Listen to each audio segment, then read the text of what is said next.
I said we could save money for Kira's college fund by growing our own food? Uh-huh. Well, crops are in. Well, that is amazing. You spent months planting and weeding and fertilizing, and next thing you know, you've almost got a carrot. Good morning, neighbors. So, Kira, you ready to hit them all? Yeah, but before we go, I need you to sign this permission slip for a school field trip. Sure. This is to get your navel pierced. Cool, I thought we were going to the science center. All right. Man, I gotta start reading those things. Okay, I'm gonna go up and change, then we'll go. Why don't you just wear that? My old gardening shirt? Ah, shoot. I've patched this thing 100 times. Only wear it to scare the crows away. I never thought I'd say this, but what you're wearing is actually cool. Wait, are you saying I'm cool? I'm saying your shirt is cool. Kira's right. Patchwork is the new silk. I want to be cool. I wish I'd saved my old rags and patched them onto a shirt. I'll give you $20 for that shirt. Oh, don't be ridiculous, Barbara Jean. I'm not gonna sell you the shirt off my back. Okay, I get it. 30. No way. 40. 60. 65. So. Yeah!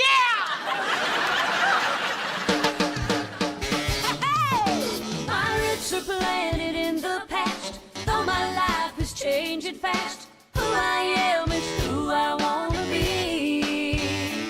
A single mom who works too hard, who loves her kids and never stops, with gentle hands and the heart of a fighter. I'm a survivor.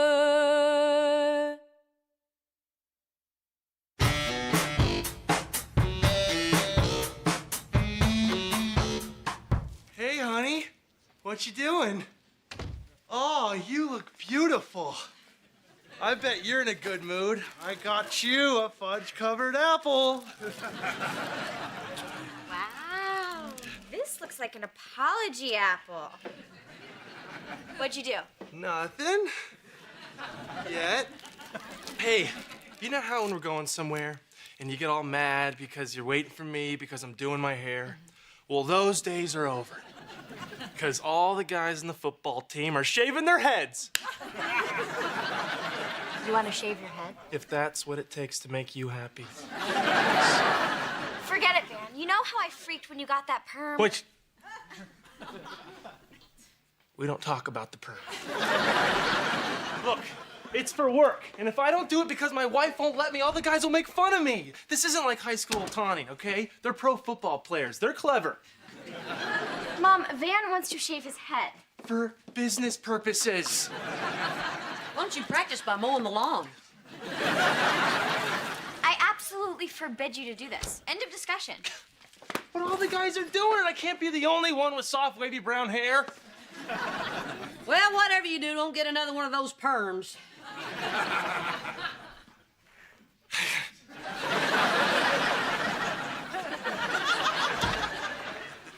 So, Reba, I got good news.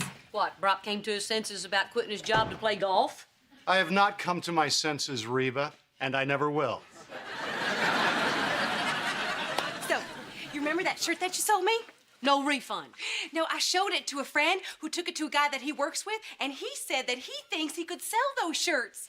We're gonna be rich. Sure, we're gonna be rich. And Brock's gonna beat Tiger Woods at the Fat Chance Desert Classic.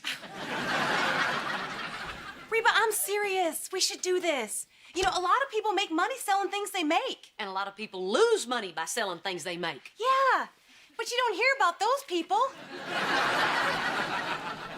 Well, maybe you got a point. Maybe you'll be one of the lucky ones. So, you don't mind if I kind of take this and run with it?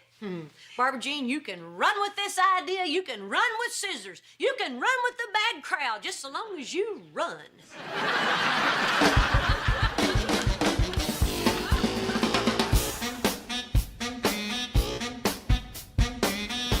Why do you want to shave your head? Because everyone else is? Jeez. So it's okay to do something just because everyone else is doing it? Yeah. To be cool. Thanks. Hey, Jakey, where are you going? Gravy Graveyard. Hi, honey. You look really pretty. I know, but you're still not shaving your head. Why do we always have to fight about stuff, huh? I mean, I think the world would be a better place if people with opposing views would just agree. Oh, very mature. Listen, what I'm trying to say is, like, cut it out.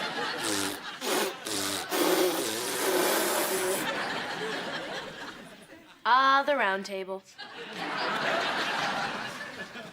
Kira, don't you think Van would look stupid if he shaved his head? Yes, but are we gonna list all the ways that he would look stupid? Because I've only got a few years until college. Look, everybody's doing it to show unity, all right? To show we're all on the same team. Oh, geez. If only there were a way to do that with matching jerseys. I can't talk to you. Van, do you mind if I speak for you? Yeah? No? I don't know. What? Van's trying to say that playing on a team involves complex group dynamics, and seemingly self-destructive acts are actually initiation rites that foster camaraderie. Didn't I just say that? Look, I know it's dumb. So what? It was dumb when my high school team dressed in drag on game days. You didn't say anything about that then. Huh. That's the first time I heard those were game days. Look, this is important to me, okay? Right now, I'm the new guy. Rookie. I just want to feel like I belong. But I don't want you to do it. Why not? Just because. Well, that's not good enough. Well, it used to be. You don't even care what I think. You just want me to agree with the decision that you've already made. Yes, thank you for understanding. You know what? Do whatever you want. I don't care.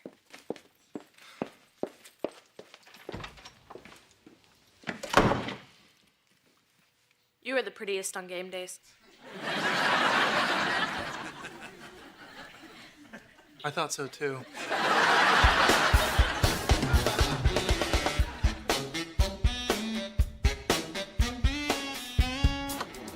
Good news, Reba. I shot a 2 under par. I hit a 7-iron on 18, tap in for birdie. Oh, that's terrific, Brock. Go in the kitchen and get yourself a cookie. Oh, good, Brock, you're here. I have excellent news. Can it top how Brock killed 7 birdies with his 18 wood? Well, good job, honey. And I bet you're gonna be proud of me, too. $300. I sold the shirt. That buyer loved them so much he ordered 100 of them to sell in his stores all over town. This is just the deposit. That's great, honey. Isn't that great, Reba? Yeah. Yeah, and he said that this is just the first order. He said that he can see all of Houston wearing these shirts, and after that, all of Texas, and after that, he didn't say. But if he did, I bet he would have said America. Wow, this is just like me with golf. Yeah, except I got a big fat check. No, I meant you have a lot of potential. Oh, I do, and I have a big fat check. Wow, this is something. So that guy said that my shirts could sell like that? Well, he didn't mention you, but yes. Wow, that's great. So fork over my $150. Why would I do that? Because it's my shirt. My design is the hip new thing. Who knew? Well, not you. And it wasn't so much your design he bought as my salesmanship. Oh, well, does he want 100 of your salesmanship or 100 of my design? You know, the way I see it, you guys did this together. We really did it. I recognized the potential of the shirt, and Reba didn't want any part of it. She told me to run with it, and I did. Me, not her. Right, but it was my shirt. Yeah, which I bought, which would make it my shirt. I bought a greeting card once that doesn't make me Hallmark. Well, I bought a lollipop once. Doesn't make me a sucker. This is my idea, my business, my company, and my money. Your idea, my design. Your business, my design. Do you get where I'm going with this? Hey. Why don't you guys just share? Oh, she had her chance. Oh, come on, Barbara Jean. It was Reba's design. It's only fair that she gets half. Now, you remember what your mother taught you. Don't shave above the knee unless you're expecting company.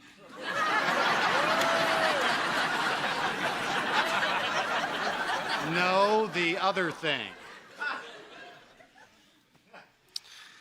He who is fair makes friends everywhere. Okay, fine, but if she gets half the money, she does half the work. Well, of course I will. I've been looking for a way to get some cash for Kira's college fund. Apparently, I'll do anything. Fine. You win. We'll work together, but I'll call the shots. If you hear any shots, they're coming from me.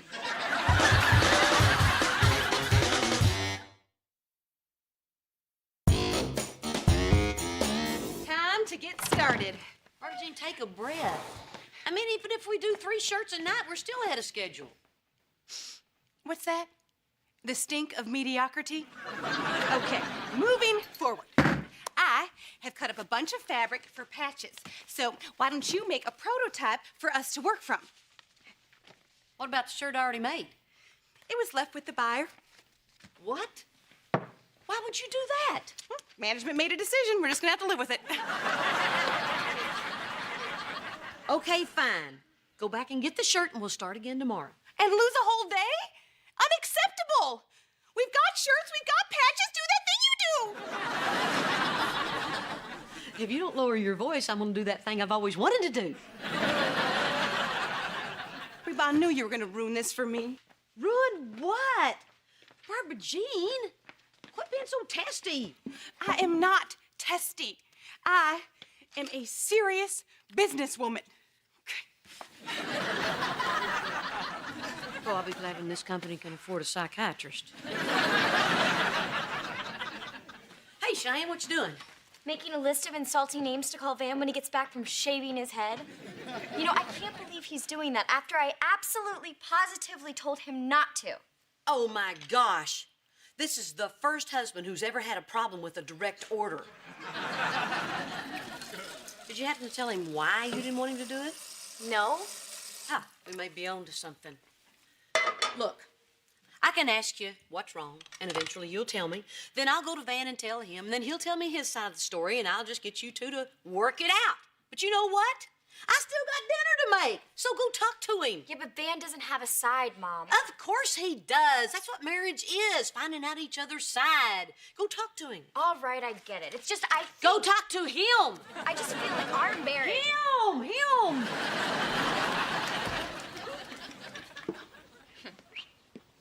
You know, you could be very annoying sometimes, Mother. The kid has a point. Ah, shut up.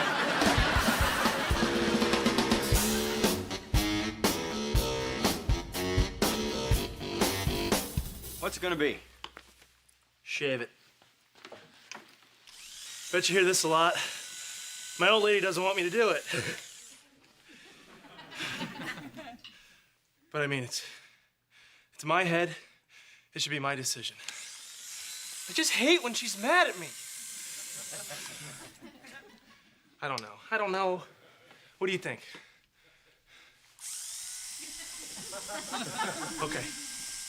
Okay, let's do it.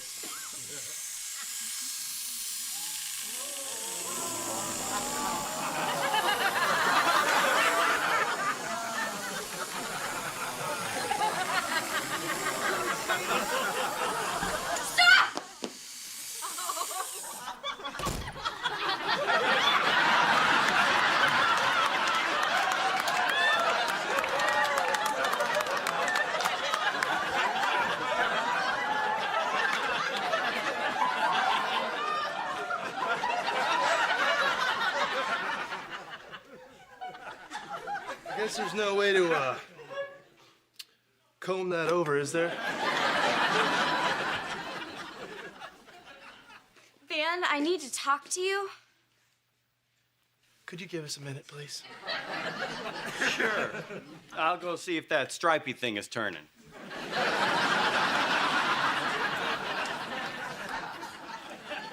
What is it, Cheyenne? I'm kind of in the middle of something here. Whoa, that feels weird. Do this and then do this.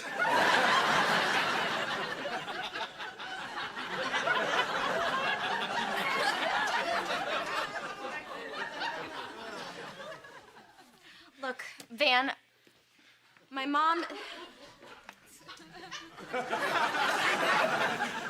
My mom said that I should, tell you why I didn't want you to do this instead of just ordering you around. Well, I think that Let me makes- finish. I didn't want you to do this because it made me feel left out. Cheyenne. You want to shave your head too?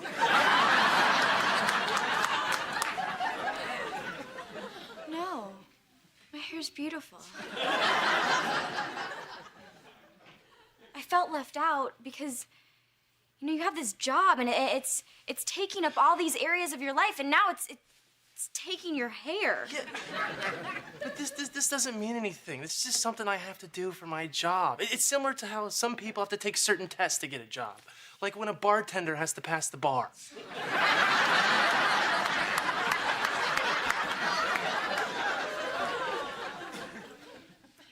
Look, it used to be just you and me. Now you have this whole other life, and I'm not even a part of it. Hey, I tried to make you a part of it. I mean, I came to you 2 times. I mean, I wanted your support. I wanted you to be here with me because I'm doing this for you and Elizabeth. I'm doing this for our future. I mean, do you think I really want to look like the mayor of Munchkinland?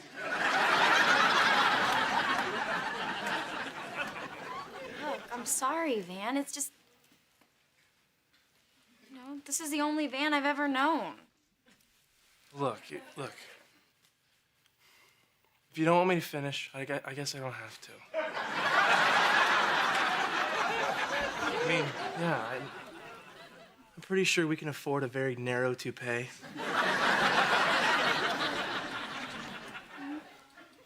So what's it gonna be?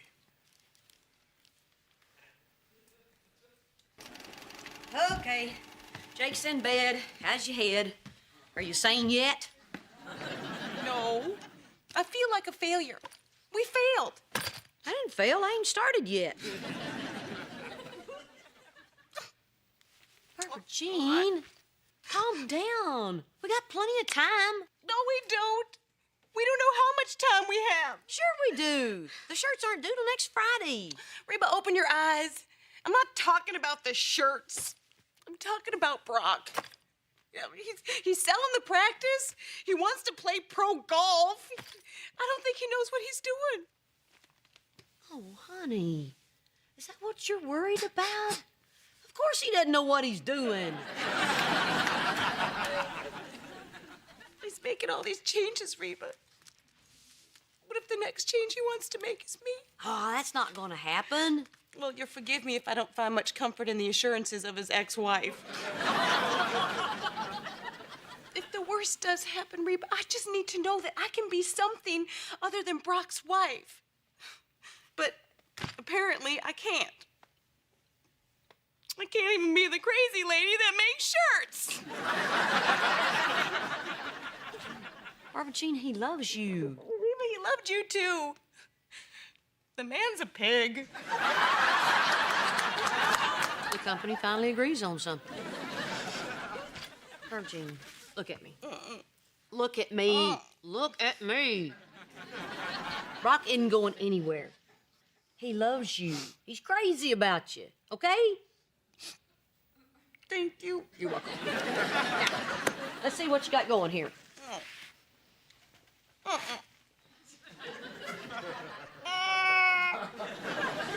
Barbara Jean, I gotta look at it sometime. Come on.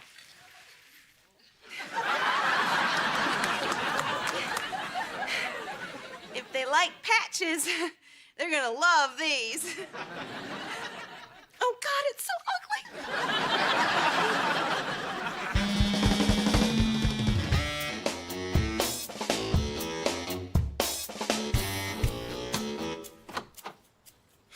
Don't scream. It's me. I know. You know, actually, I'm kind of getting used to it. By the time it grows back, I might even miss it. When's that gonna be, by the way? Hey, honey, it's Daddy. I didn't treat you like that when you were bald.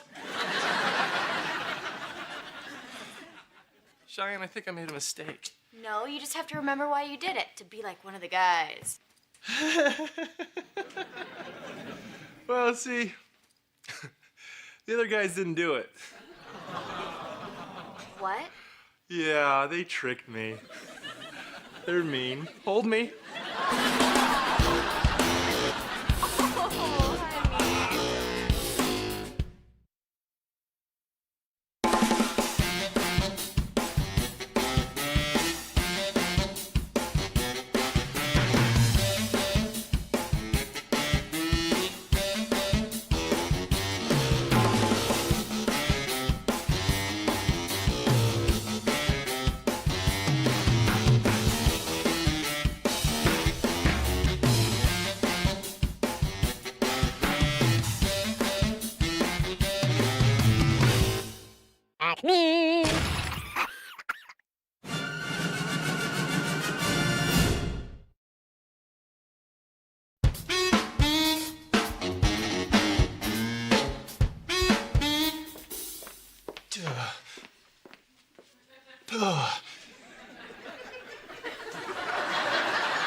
Ben, what are you doing? Trying to make my hair grow faster. Mom, is it hard to make a volcano? I need to make one for my science fair. Start with something a little easier, like making your bed. Hey, Mrs. H, can I help Jake build his volcano? Really? Yeah. I've always wanted to do that. My father hated doing stuff with me. He would always have my projects professionally made. One year for science fair, my project was a dialysis machine. Thanks, Van. Can we make the volcano spit real fire? Real fire. Well, let's not get carried away. Huge fire. Hey, Reba. Just so you know, the situation is under control. What situation?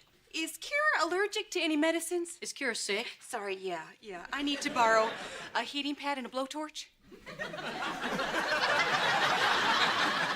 A blowtorch? Well, I'm making creme brulee, but that's not the point. Oh, honey, what's wrong? I'll tell you what's wrong. She's sick. On Tuesday, the day I read to the blind. Who's going to tell them I'm not there? Take a look. Put your tongue out. Put your tongue in.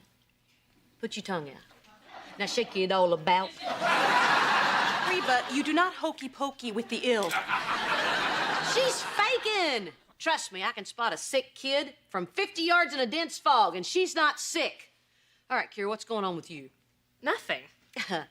Okay, you can tell me why you're faking it, or you can go to school right now. But if I told you why I was faking, then you'd know I was faking, and then you'd make me go to school anyway. So there's really no upside. Well, I suggest you go upstairs and change, or you're going to go to school in your jammies. Fine. I hope I get sick for real. Oh, that'll teach us.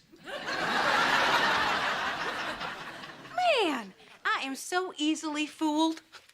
I wonder if all those people I read to are really blind. I think some of them are just lazy. Did that seem odd to you? Yes. Why? Because Kira's never faked being sick. She's faked being well because she wants to go to school. I'm gonna call down to the school, see if something's going on. Or we could disguise ourselves as teenage girls and infiltrate her circle of friends.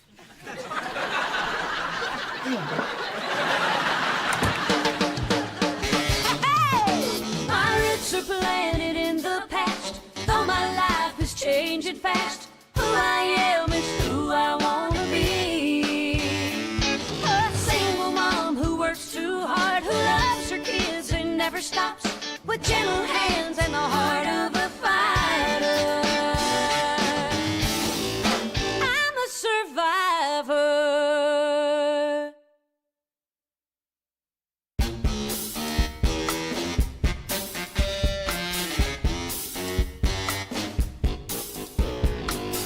Well, hey there, pretty girl.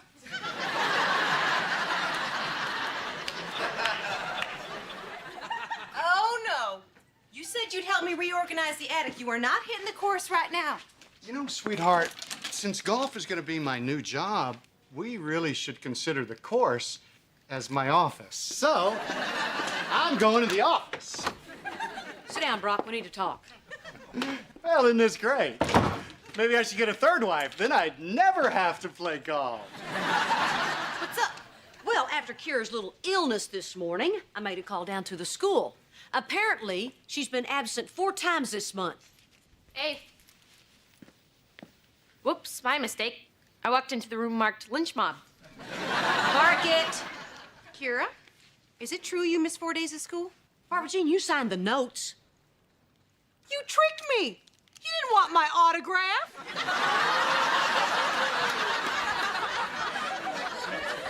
And on the days when she did attend school, she was cutting classes. Cutting? You don't cut classes. Exactly. And I, for one, would like to know what's going on, little missy. Nothing's going on. Kira, we're going to get to the bottom of this, even if it means we have to stay here till 3:15 to do it. Fine. A couple of kids at school have been giving me a hard time, and some days I just don't feel like dealing with it. It's always the bullies, or the jocks, or the preps. The nerds aren't all that friendly either. How long has this been going on? My whole life. Kira? I don't know, a while. Well, sweetheart, why didn't you say anything? Yeah. Why, so you could call a parent-teacher conference and embarrass me in front of everyone? No. So we could discuss the situation and find a rational solution. I think we should call a parent-teacher conference. Oh, no. You do not go crying to the teacher. That only gets you shoved in a locker with chalk up your nose and duct tape in your hair. Honey, I wish I'd been there to protect you. Except you were 34.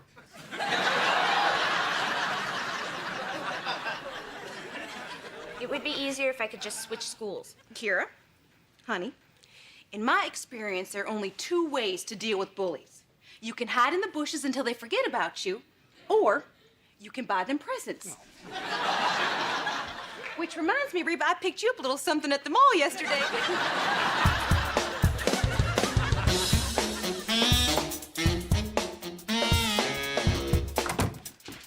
Oh, hey, Mrs. H. If you need us, we're gonna be in the garage building our mountain of death. This puppy's gonna have molten lava, miniature trees, and tiny little villagers running for their lives. Say hello to Pedro. Hello, Pedro. He's a blacksmith, and he's about to die. Can I play with him? No!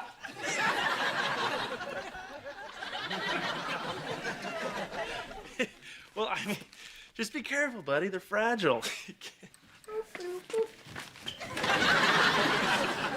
Reba, we have a situation, and this time it's real. Yeah. We were called down to pick up Kira from school. Apparently, she got into an argument with some girl and punched her in the mouth. What? Kira hit someone? Kira, is this true? Ah, you know how it is on the playground. One minute we're standing around drinking, the next we're throwing punches. Hey, guys. Hey, Kira. Man, I hope I can move out one day so I can constantly be here. Don't mess with Kira. She punched a girl at school. Oh, I knew it was only a matter of time before Miss Congeniality snapped. Spell congeniality. Spell no. Okay, spell knock it off. All right, girls, we don't have time for this Cheyenne Kira love fest. Kira, what's going on with you? Nothing. We're losing her, Reba. Losing her to the mean streets of Houston. Why would you punch some girl? It's how she shows affection. That's right. So why don't you come over here for a little hug? Girls, stop it. Kira, start talking. She started messing with me, so I took a swing at her. I didn't even think I'd connect. It's no big deal. Oh, I think a little girl going home from school with a steak pressed to her face is a big deal. What on God's green earth made you snap? Have you considered the fact that she's a total psycho?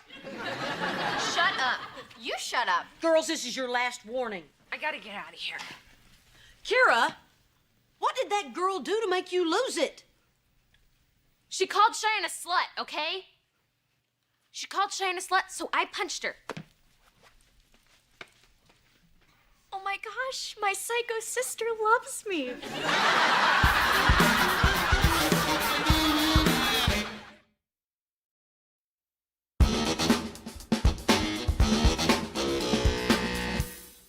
Kira, standing up for Cheyenne. I hear the words, but I can't wrap my head around them. I cannot believe that girl called me a slut. I was so far from a slut. I was a tease. Cheyenne, if you were a tease, I wouldn't be a grandfather yet.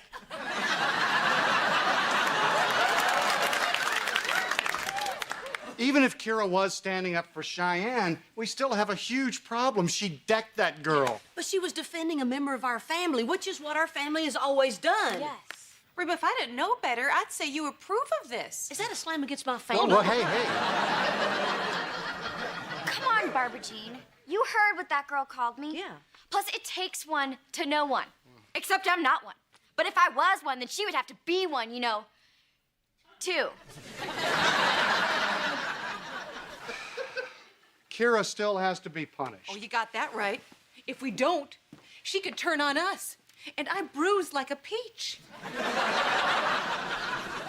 I do not want my baby sister to suffer because of some name-calling girl who I bet is stupid and ugly. Just be tough with her, Reba. It's the only thing her kind understands. Oh, hey there, Buttercup. Kira, come here. Look at me. I want you to hear me when I say this, okay? I love you loving me. Wow, that almost wasn't about you.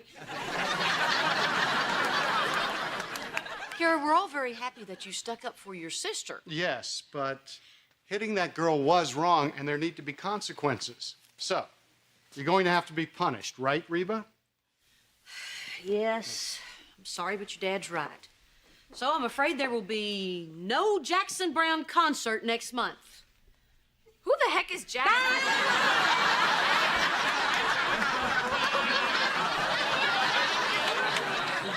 Don't push it. I never knew you felt that way about me.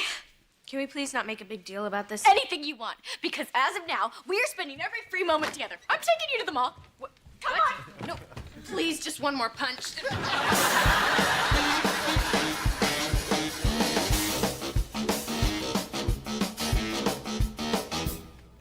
Jake, shouldn't you and Van be working on your project? Van gave me $10 to leave him alone. Bring me a virgin.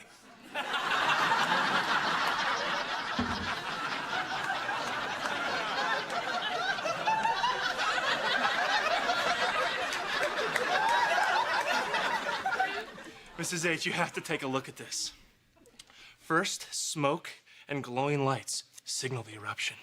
Then this trigger mixes the vinegar and baking soda to form the lava. And then finally, a spring-loaded mechanism sends the whole thing straight to the ceiling. You want to see? You probably should wear goggles. Van, did Jake help you build this? Well, yeah, about that, he's not very good with his hands. This is Jake's project, not yours. Plus, that thing weighs more than he does. But Mrs. H, look at it. It's beautiful. There's no way he won't get an A. An A is not the point. Do you even remember school? Do you remember when I helped Jake build his model of the Alamo last year? Oh, you're kidding. He had help with that? He put glitter in the courtyard and a unicorn in the stables. 2 details you won't find in a history book, but it was cute. I let him do it his way because it was his project. And after we were finished, he felt good about it. How is this any different than what your father used to do with you? You're right. I've turned into my dad. Next thing you know, I'll be calling people sport and getting hair plugs.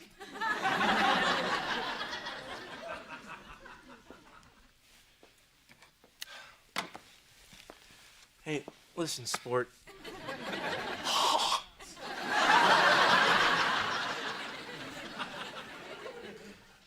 Look, maybe this volcano's a little busy. How about me and you, we make another one together? What do you say? Really? Do I have to? Yes. Okay. But instead of lava, can it shoot out glitter?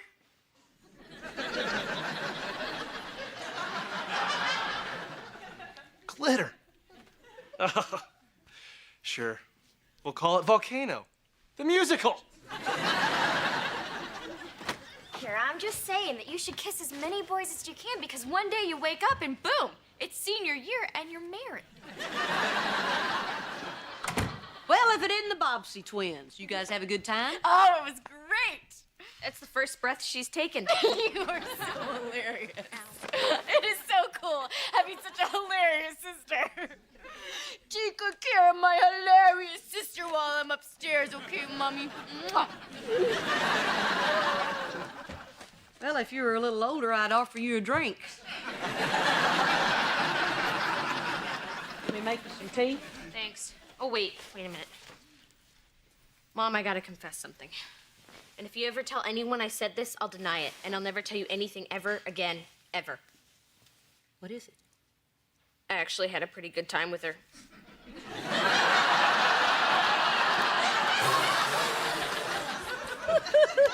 Don't worry, your secret's safe with me. Nobody would have believed it anyway.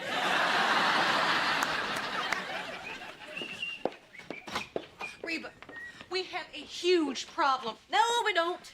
Cheyenne and Kira are friends. All's well in the world. Yeah, I just got a call from Kira's principal.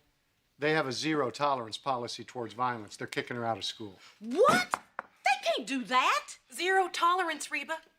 Do you know how much tolerance they have? Zero.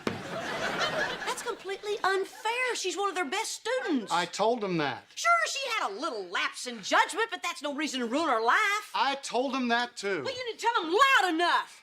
I'm gonna go down there and talk to those people. Yeah, I told them that, too. You know who else has zero tolerance? Reba.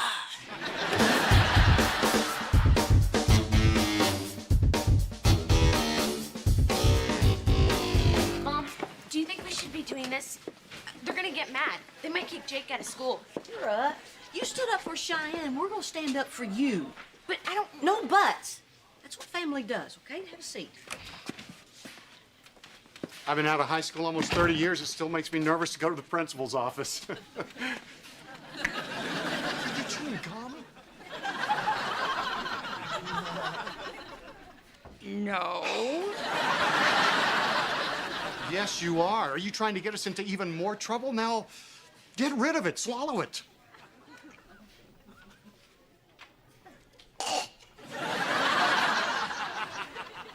I'm good. Okay, I'm good.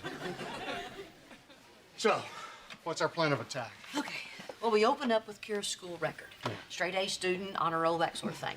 And then we point out that there are thousands of students in the school, and she's only decked one. That is brilliant. Thank you. Hey. My gum came back. That is a good omen.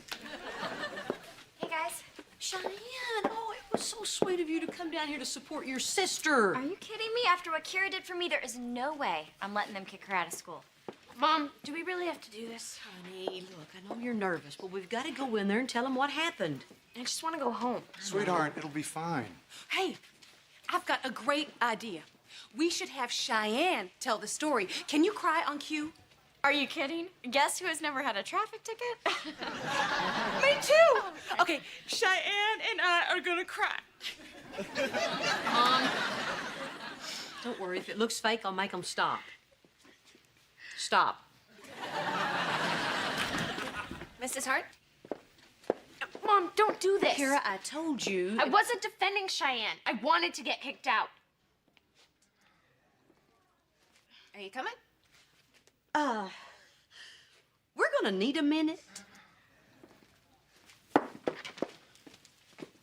What are you talking about? Are you saying that girl didn't call me a slut?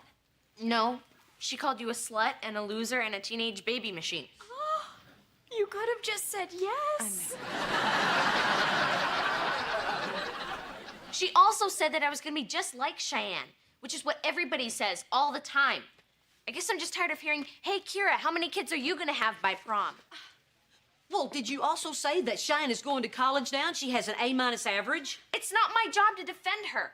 I just want to live my own life. I want to go to some school where nobody's even heard of Cheyenne. Kira, I'm sorry you're carrying all this weight, but you're going about this all wrong. Well, what am I supposed to do? Stay here and be miserable for the next 3 years? Honey, when things are tough, you stick with it.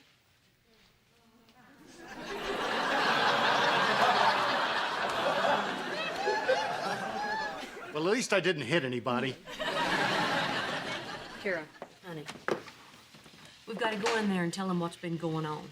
Because if we decide to go to another school, it needs to be on your terms, not because you were kicked out. So you'll let me transfer? We'll cross this bridge and then we'll talk about it. All right. Ready? I'll be there in a minute. Okay. Well, I'm glad you had a good laugh. You know, I was an idiot to think you actually liked me. I did like you. I do like you. Yeah, right. You know what? You fool me once and... Well, I don't know the rest of the saying, but you are not gonna fool me again. At the mall, in the car, at home, all the times you weren't hugging me, I like talking to you.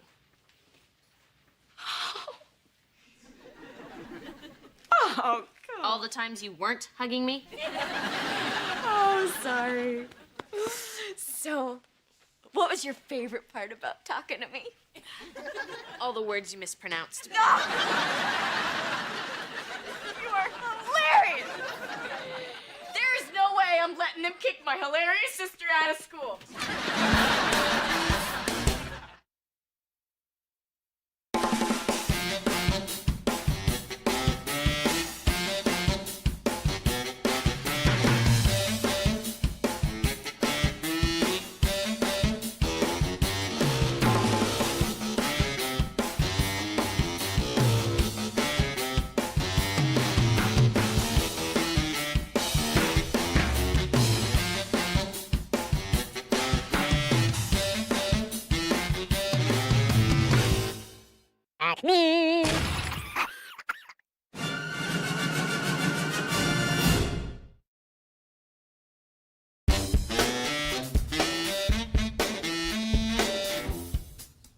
Mom here? Yeah, she's in the kitchen.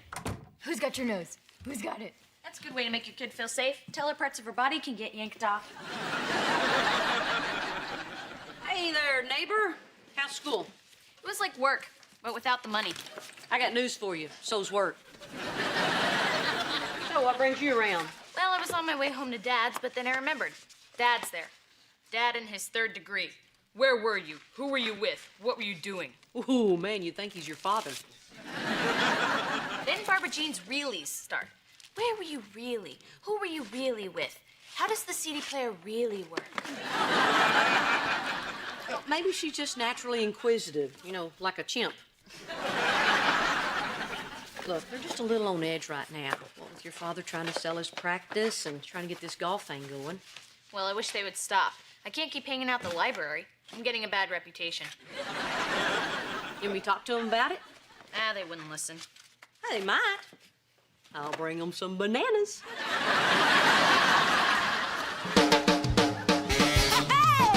Pirates are planted in the past, though my life is changing fast. Who I am is who I wanna be. A single mom who works too hard, who loves her kids and never stops, with gentle hands and the heart of a fighter. I'm a survivor.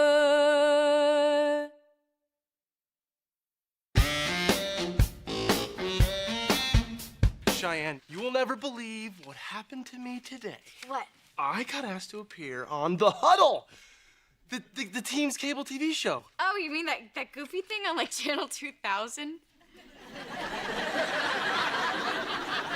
It's Channel 200. And it's not goofy. It's very prestigious. And I'm the only rookie that's been asked to appear on it. Oh, hey, look at you, Mr. Big Shot. It's because you've been playing so well. That's true. And because you're hot. No. Well, I mean, yeah, but that's not the only reason. No, the team is starting this big marketing campaign to have more families come to games, and I'm one of the few players with the family. We're so lucky we got pregnant in high school. Yeah. I haven't even told you the coolest part yet. What? They asked me to have you come on the show. Cheyenne, we're both gonna be on a TV show. Oh, God.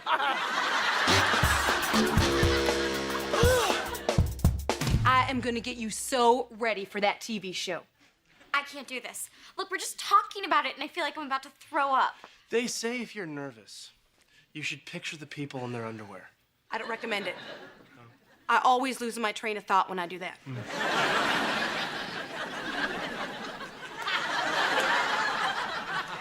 Barbara Jean? Yes, sorry. Anyway. Believe me, the best thing to do when you're nervous is to talk slowly. You should talk so slowly, you think it sounds weird. Okay. Why do I have to be there, okay? I'm not on the team. I'm just your hot wife. They're just supposed to show me up in the stands looking nervous when you get hurt. Cheyenne, I can't believe you don't want to do this. I mean, you love having people look at you. Yeah, Van, look at me. Not ask me questions, okay? I was on the drill team, not the debate club. Okay. Hey, how's rehearsal going? Great, great. Go ahead, Barbara Jean. Okay. Ask me a question. All right.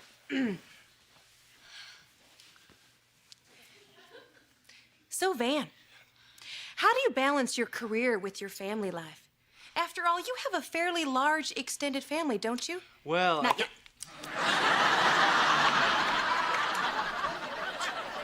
I understand that your father-in-law is remarried. Talk about his new wife. Can I take a crack at that one? Okay, all right. Cheyenne's turn. Oh, God. Cheyenne, how has your life changed since Van turned pro?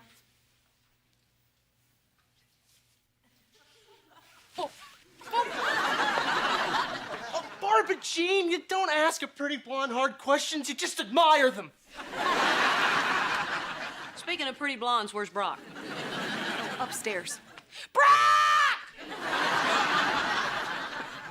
Oh, wow, Barbara Jean, you got a new wall fairy? Well, I had to. Everybody knows fairies hang out in threes. Geez, Barbara Jean, when you yell like that, you sound just like... Hey, Reba. You sure do scoot when you're called for, huh? So what's up? Ah, nothing. I was just at work today, and Eugene was talking about you selling your practice. He was saying that it must be kind of a tense time for you. Yeah, well, you can tell Weasel Boy to mind his own business. Oh, I did. Yeah. But not before I made a bet with him that even if things are tense, that you two aren't giving Kira a hard time. You aren't, right? Okay, what is this really about? Ah, you are inquisitive, aren't you? Shoot, I meant to bring you a banana. Okay, wait a second. What happened? Did Kira complain about something? No, Kira wasn't complaining. Well, then why'd you come over here like there's some big problem to solve? Didn't say problem. Good, because there's not. The only problem is if we let Kira play us against each other. Right.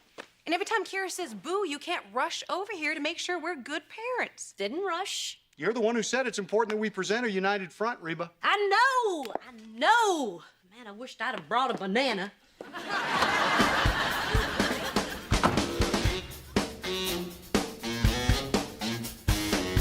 If I ran church, I'd have food there. Candy and hamburgers. You'd probably have a big church. And soda. And I'd have TVs all over the place. And video games, and it would only be 5 minutes long. That's the same way you said you'd run school. That's the way I'd run everything. Hey, wait up. We're going too. Cheyenne and Elizabeth are getting dressed. You're going to church? Wait a minute, what'd you do wrong? Nothing. Church is just a good family thing to do. Oh, this is for that show thing he's going on. Show? What show? Oh, right. Yeah, that TV thing. Jake, go grab the camera. Mrs. H, I want you to take some pictures of us praying.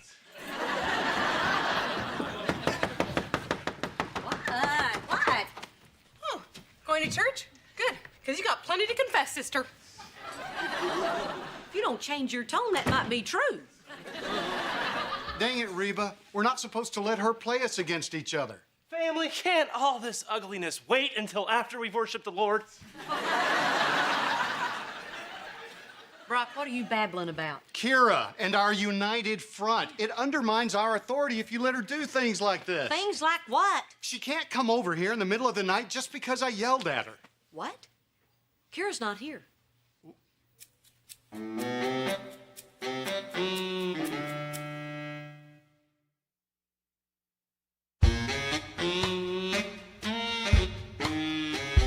Okay, everybody just calm down. Are you sure she's not at your house? Oh my gosh, oh my gosh, oh my gosh. Calm down, calm down, calm down. Oh my gosh, oh my gosh, oh my gosh!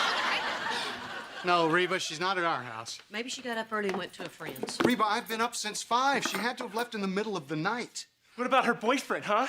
That Scott kid! I will kill that kid! All right, what's his home number? What if they ran away to Vegas? Who knows Scott's home phone number? 555-0165. That's it, call it. 555-0165. Kira! Oh my gosh, come here, honey. Oh, you are in big trouble. Oh, my sweet baby. It's busy, I'm gonna keep calling.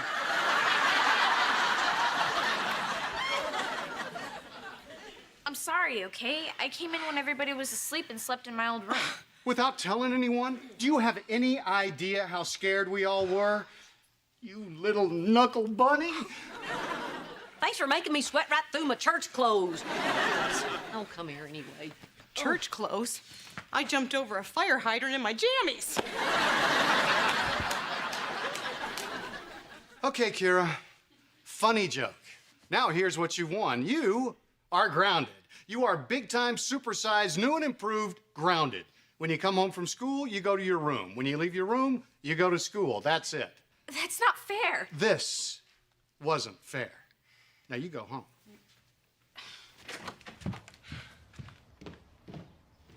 You see, Reba? This is what I was trying to explain to you the other day. She's just doing this to make us look like bad parents. But we are not bad parents. In fact, we are really good parents. And despite how this little stunt makes it look, we are totally on top of things. Yeah. Where's Henry?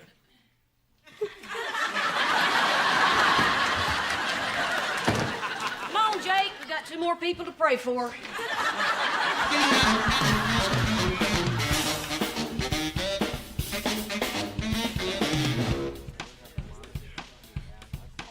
Whoa!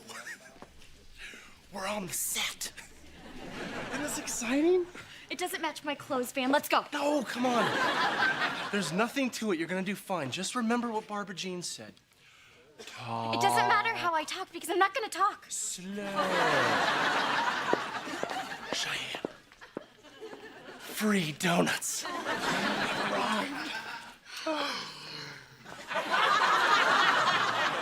There's a rising star. Glenn Montgomery. Welcome to the huddle. I'm Nick Marone. Whoa. Mad Dog Marone. It is an honor to meet you, sir. This is my wife, Cheyenne. Cheyenne, it's nice to meet you. Now, can I get you anything before we get started? Scotch. Think we've got enough snacks for the Van and Cheyenne show? Yep. Man, they are so lucky. Don't you think it would be cool to be on a TV show? A TV show? Nah. I think it'd be cool to be a singer. There you go. You take all that in the living room and I'll bring the drinks. Hey, Mom. Hey, you here to see the big show? Wait a minute, aren't you supposed to go directly home after school? I'll just tell Colonel Klink I took the scenic route. Sorry, Kira, but I'm with Colonel Klink on this one. You scared the heck out of us the other night. If you'd have woke me up when you got here, things would be different. But you handled this all wrong. I know, and I said I was sorry. You know, the thing that kills me is that you did it knowing you'd get caught. You did it deliberately. No, I didn't. Oh, come on, Carrie, you're not stupid. You know when they found out that your father and Sergeant Schultz would freak? I planned on waking up early and going back before they got up. Yeah, right. Like I did the other times. What? Forget it, I'll just go home. No. Sit down. Are you saying that you've come over in the middle of the night before? Yes, okay? I have. Sometimes I just can't take the fighting and I need to get out of there. What are you saying? That they fight with you so much that you feel like you have to run away? Honey, is that what's happening? No. They fight with each other. Oh. I just can't stand listening to it. It was 2 o'clock in the morning and they were still yelling in their room. I just had to get out of there.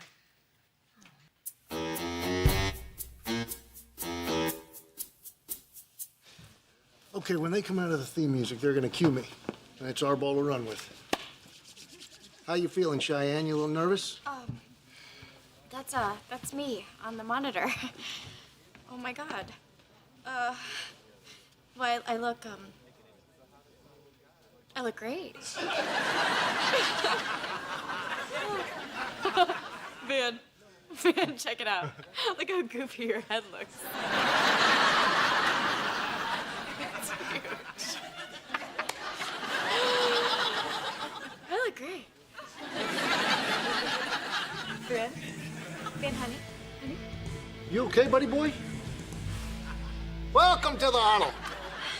I'm your host, Nick Mad Dog Marone.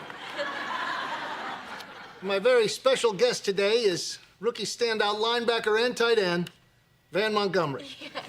Welcome, number 88. Hello.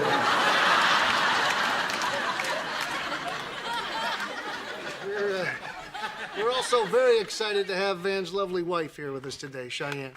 Oh, hello, Nick. It's great to be here with you. And with all you wonderful Houston fans. Go Thunderbears! All right, Cheyenne.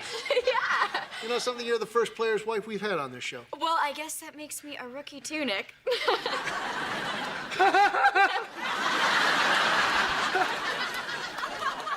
So, Van, I know a lot of our viewers with families are just wondering how you manage to balance the responsibilities of professional athlete and father. Yeah. I got her pregnant. I play football. That's it.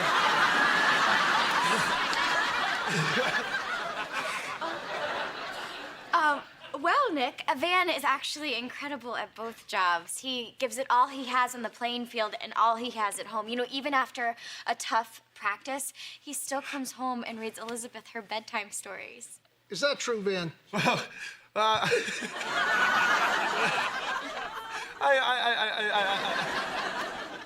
Why don't we take a phone call? Okay.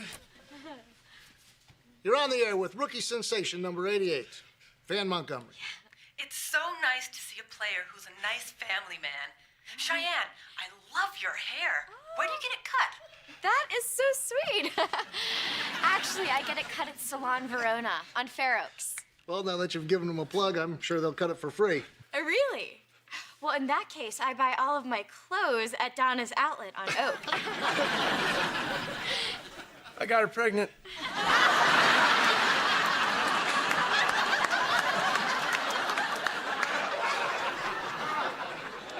Back to the phones.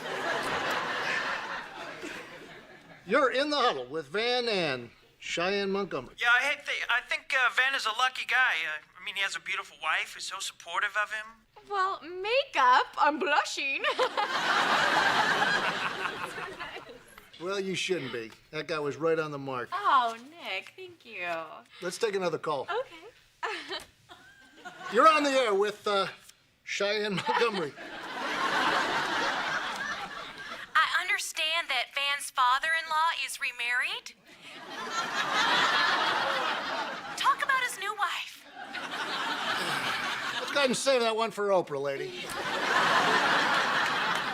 So, Van, you sure seem like a guy who just Has it all. I mean, you have a beautiful wife, wonderful child.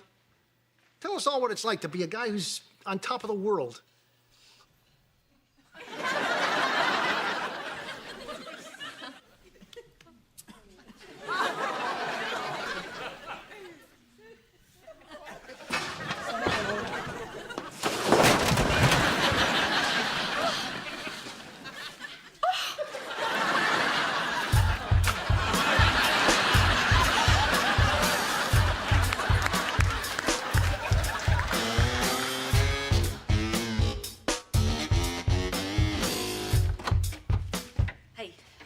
Oh, did you see it? If you didn't, I taped it. Yeah, I saw it. Good job on coaching them. Unbelievable. Kira's 15 minutes late. You know what that means? No TV for the rest of the week. Well, that's great. Then she can just sit in the kitchen and stare at me. Actually, she's over at my house. What? She's not supposed to go anywhere after school. She's grounded. I know that, Brock. Maybe we ought to talk about that. About you undermining our authority? Neato. Let's talk about that. Look, what Kira did the other night was wrong. We all get that. Kira gets that. But maybe it wouldn't be a bad thing if she had someplace to go to chill out. Oh, boy. How mad would you have been if I'd suggested something like that when she was living with you? Touche. But the point is, she's over at my house. No, Reba. No, I don't think it's a good idea. Now, would you please go ask Kira to come home? Pronto. Yeah, you're not the only one who speaks French. I don't think I'm willing to do that. At least not until we talk about this. We have talked about it. What is going on? What is she telling you? I really can't say. Why not? Because she... Just because. Well, gee, I thought you wanted to talk, Reba. Touche back at you. She says that you guys yell at each other. Us?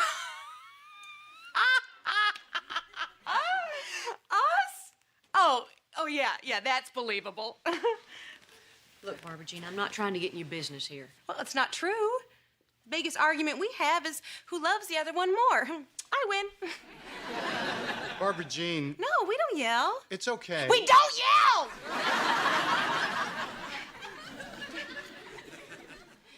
I think it's hard for her to listen to. Maybe because you know how it was in the end between Brock and me. Well, it's not like that with us, Reba. It's always funny when we yell. Yeah, we sure been laughing a lot around here lately. I just want my daughter to feel safe. And she does feel safe. Why are we even talking about this? Barbara Jean, if she's feeling like she felt the other night and can't come to my house, she's gonna go somewhere. And I don't think I'm gonna let that happen. So what are we saying here, Reba? I'm gonna tell her that she's allowed to come to my house when she needs to, as long as she tells you. Fine, because she won't need to. I mean, she's just making a mountain out of a molehill. Now, if you'll excuse me, I have to go check on the pot roast. It's Kira's favorite, you know, although I bet she tells you she hates it. You always think the kids don't hear it, you know? Yeah. Well, tell her it's fine with me. Okay. By the way, she really does hate pot roast.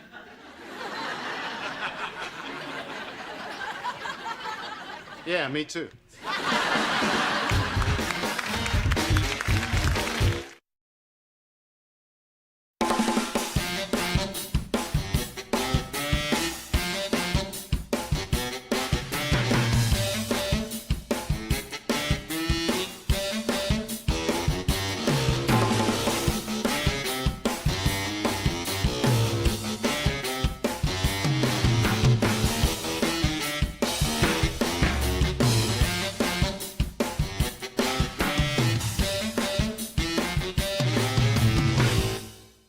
Me.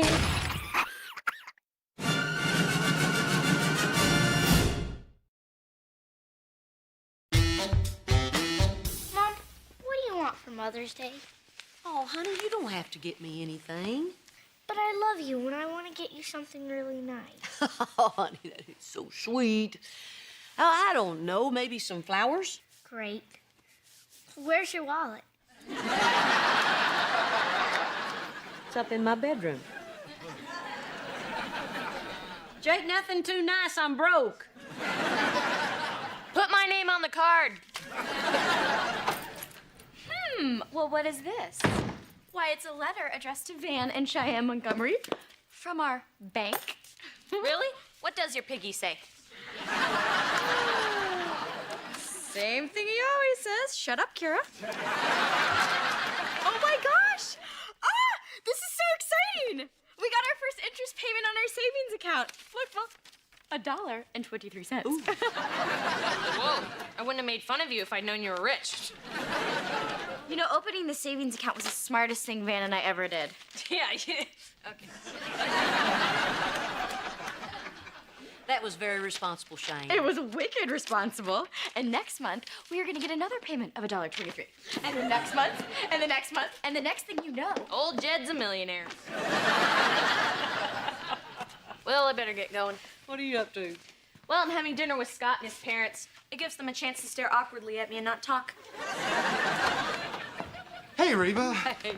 Barbara Jean has some great news for you. I told her not to. She wouldn't listen. What are you talking about? Well, do you remember the other night when you said your love life was horrible? I never said my love life was horrible. Well, believe me, it is.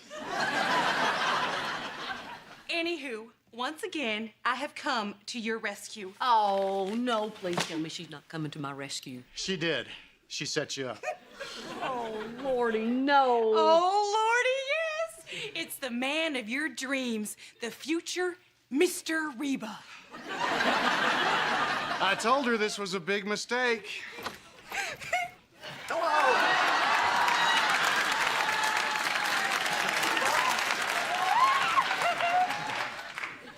Not that big.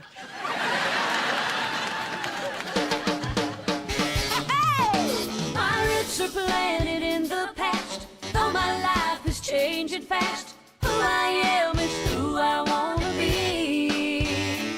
A single mom who works too hard, who loves her kids and never stops, with gentle hands and the heart of a fighter. I'm a survivor.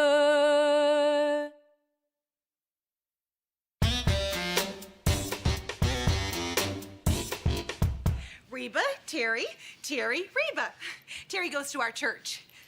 Reba pretty much stays here.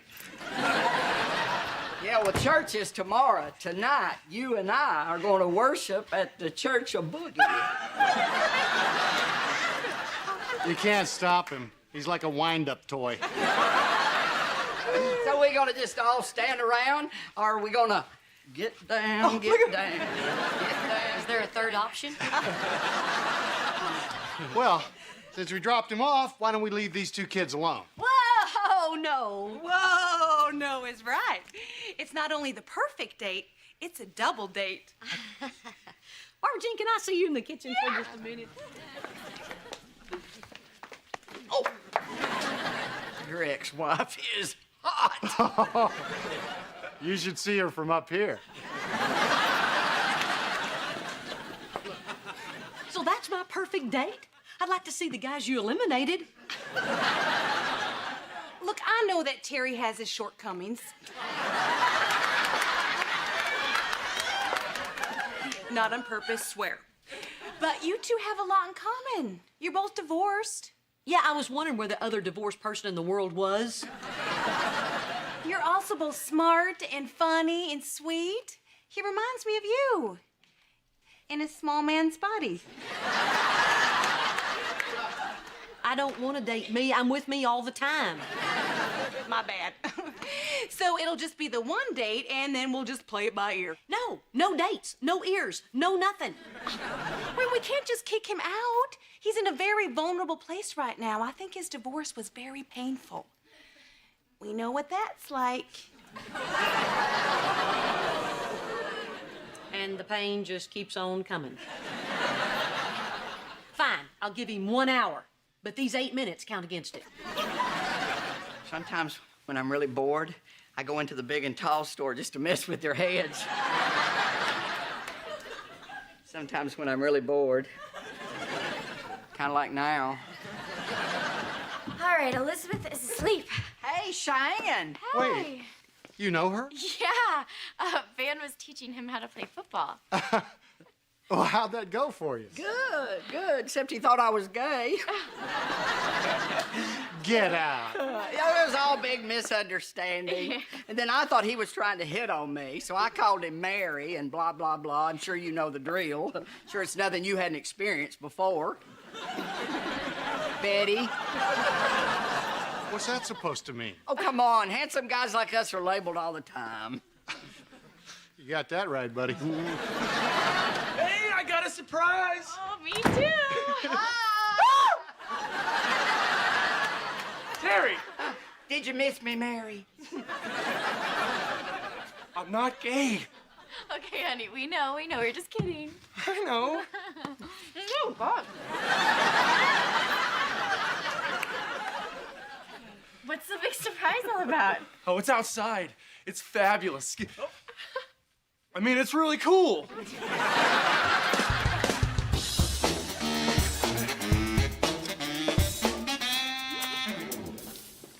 Okay, keep your eyes closed. We're almost there. Okay. Do me. You do me. Hey. What's the surprise? Ta-da!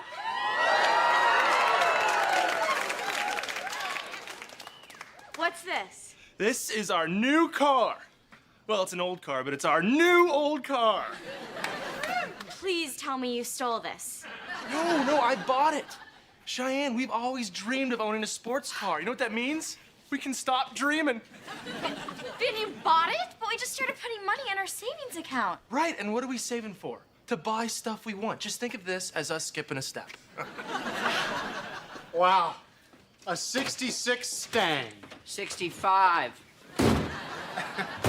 I think I know a little bit about cars, and this, my friend, is a 1966. It has a 289, not a 260. The grill is honeycomb, not multi-barred. And I bet you money if you pop that hood, you're gonna find an alternator, not a direct current generator.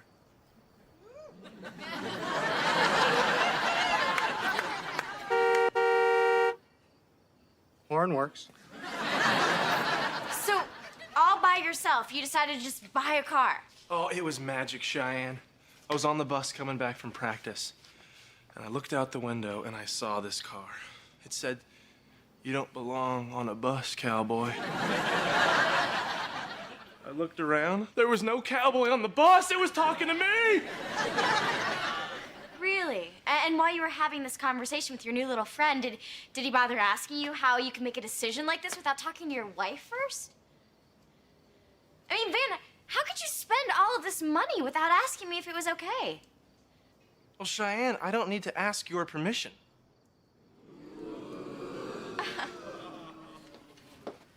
I'm gonna miss you, Mary.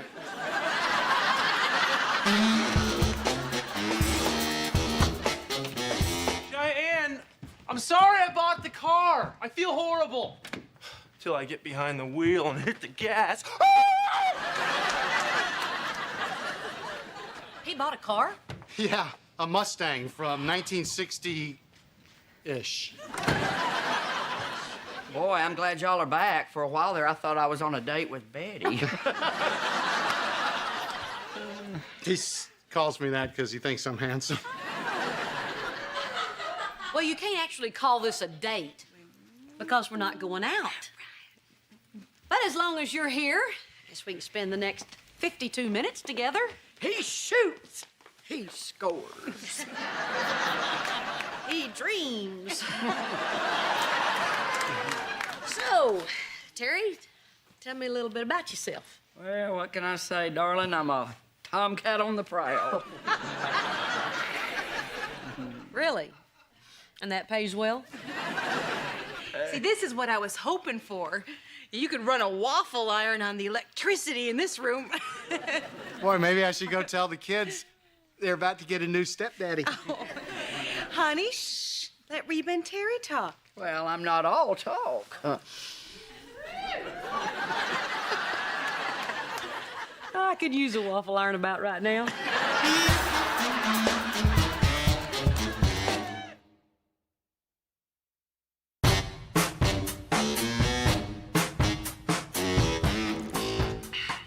been working in a dental office for the last year.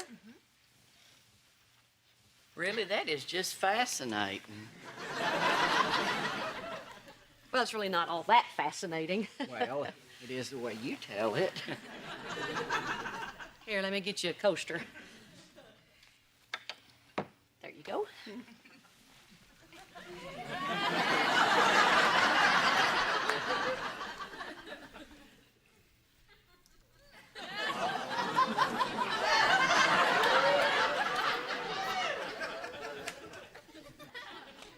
You do realize that these are my legs and those are your legs.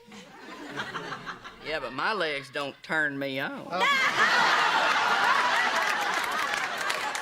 yeah. Woo! This has been fun. My gosh, that hour is just going by just like that. What are you doing, Reba? I can't do this. I'm sorry, Terry, but I'm not interested in you romantically. I'm just not. I'm sorry.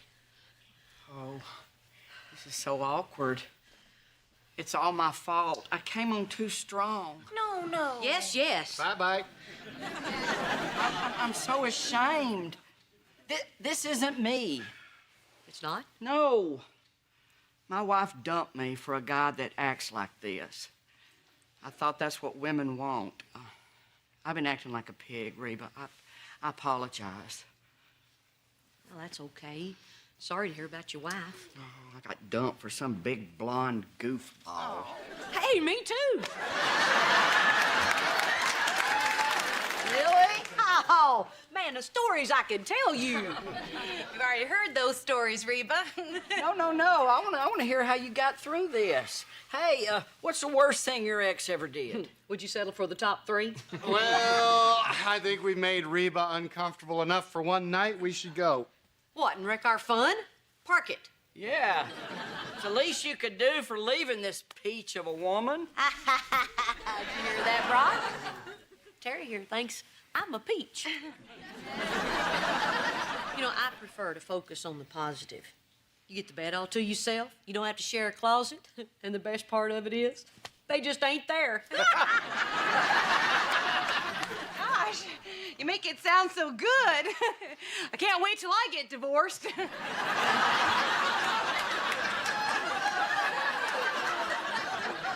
Barbara Jean. I'm just trying to fit in. Don't wreck this for me. Oh, my God. You know that when my ex-wife left me, she said she wanted to go find herself. I didn't have the heart to tell her she ain't worth looking for. Oh, boy. It feels good to let loose. I jazzercise. Can you believe they ran off to Spain? Their note said they were never coming back.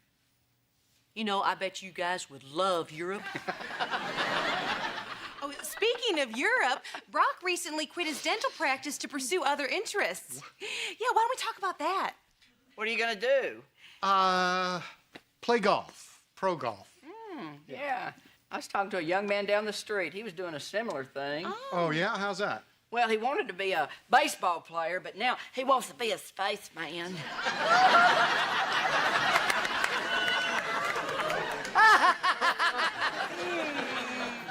Who wants scotch? He probably drinks to get rid of the guilt of leaving you for this one.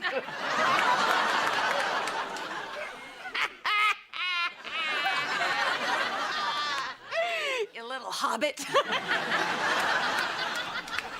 You know, I think if I hit him really hard on top of his head once, I could drive him all the way into the ground.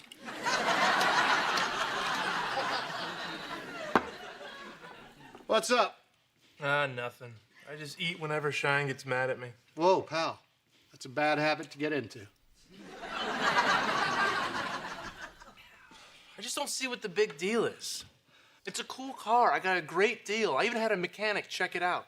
I did everything right except check with her first. You did nothing right. I was buying a belt the other day. I called Barbara Jean and Reba. Well, I make the money. I shouldn't have to check with my wife every time I want to spend it. I mean, it just doesn't seem fair. Look, Van, brace yourself. But once you're married, it's not just your money. But the check was made out to me. Yeah, and when Cheyenne becomes a dentist, the check will be made out to her, but the money will belong to both of you. And then she'll have to check with me before she spends it? No. I hate this. We never used to fight about money. Well, it's because you never had any. But now that you do, you got to figure out some system to deal with it. System? Yeah. Really? What's yours? I hide the checkbook. So do you think I should get rid of the car? Well, if it were me, I'd offer to sell it and then pretend that nobody wanted to buy it. But that's probably why I ended up divorced.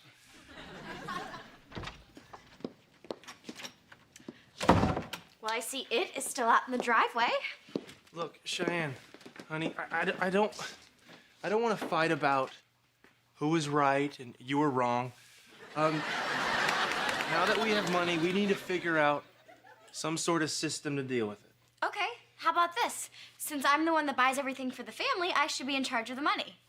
Well, you're not in charge of buying everything. Okay, Van. What size shoe does Elizabeth wear? It's like small. Ha! Well, you know what? That's not fair. What size shoe do I wear? 12. Well, yeah, you're right, Yeah. but they're snug. Look, Cheyenne, I don't want to have to come to you every time I want to spend money. I'm an impulse buyer. I won't get to buy anything. Fine. Okay, how about this? Each of us can spend up to $100 without asking the other person. Anything over that, we have to agree upon. Good. Okay. My car will count as the first 17 times. Van! But come on, Cheyenne, I really want to keep it. But I really want to put money into our savings account. Yeah, but a savings account doesn't go vroom vroom. Yeah, but it does go, you're safe. Is that what this is about? Yes. Ever since I got pregnant, things have felt so out of control. You know, if it hadn't been for my mom, I don't know what we would have done. You know, and now when I look at our savings account, it's like I know that we're gonna be okay. I have not felt that way in a really long time. Oh, Cheyenne. Okay. The next paycheck I get goes straight to the bank. Really? Yes. Minus the car payment.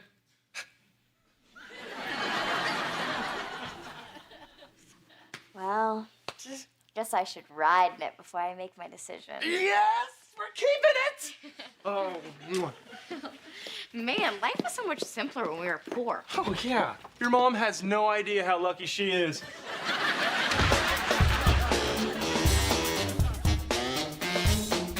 And then the next thing you know, she's having his baby. That's a true story. Barbara Jean? You didn't tell me any of this. Woo, the tongues are gonna be wagging in church on Sunday. Goody. Yeah, I might not be there. Well, look at that. It's already... Well, I don't have a watch on, but my wrist hairs are standing up, which means it's time to go. Thanks, Reba. Oh, and you're out of scotch. All right, Terry, come on. Come on, it's time to go. I want to stay. No. No, I really think that we should go. I'm having a good I will time. shove you in my purse!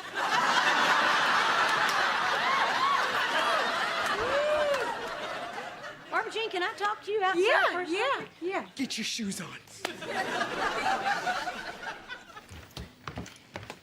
Barbara Jean, why are you so tense? I thought you wanted Terry and me to get along. Yeah, but not to be like best friends.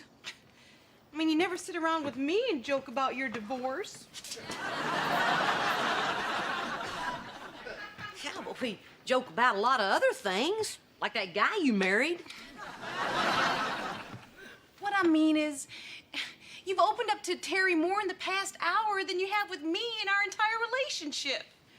Just made me realize that we'll never be as close as I hoped. Yeah, well. We will never be great friends, will we? Oh, not if you keep whining about it. Look, I don't know what's going to happen to us, but I do know that I used to hate you. Now you only kind of bug me. Who knows, 2 years from now, I might not hide every time you come over. But am I special to you?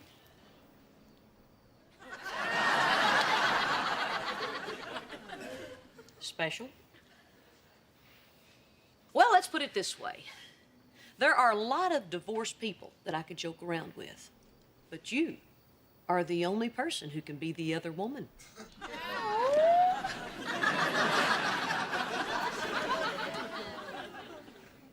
Well, that is something I gotta write in my Reba journal. I got my shoes on. Get in the car. Good night, Reba. Bye, Terry. You know, you and I have a really weird relationship, don't we? Boy, I could use that waffle iron right Yeah. about now.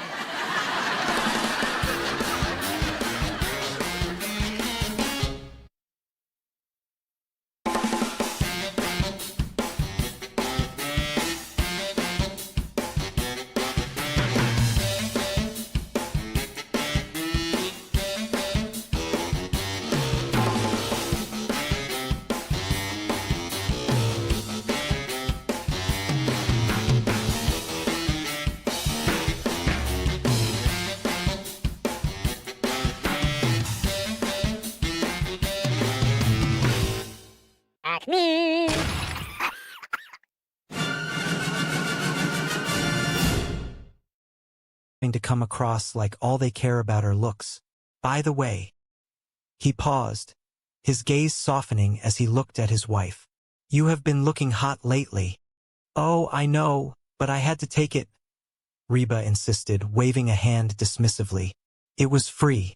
Somebody will eat it. You who? I am here. A loud, cheerful voice called out. Why? What happened to you? What is different? Brock stammered, staring in disbelief. Cheyenne hesitated, her victory suddenly feeling like a trap. Yeah, Fine. No, I do not want to. You tell her. Come on, you tell her. Please, please, please. What are you talking about?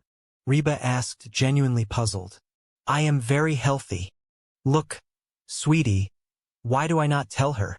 Reba announced, setting the box down on the kitchen island with a soft thud. Thank you. Hey, hey, hey, guess who Luigi gave the free pizza to? Luigi does not have to roll it out of the bed every morning. Dibs, Van suddenly shouted, raising his hand high in the air, his earlier concerns about food completely forgotten at the mention of free pizza.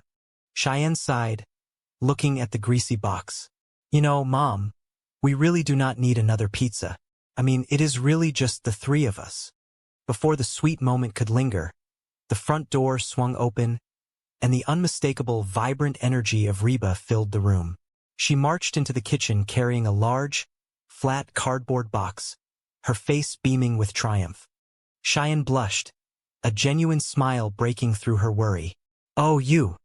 The morning sun filtered brightly through the large glass windows of the suburban kitchen, casting a warm, golden glow over the granite countertops and the remnants of what used to be a fully stocked pantry.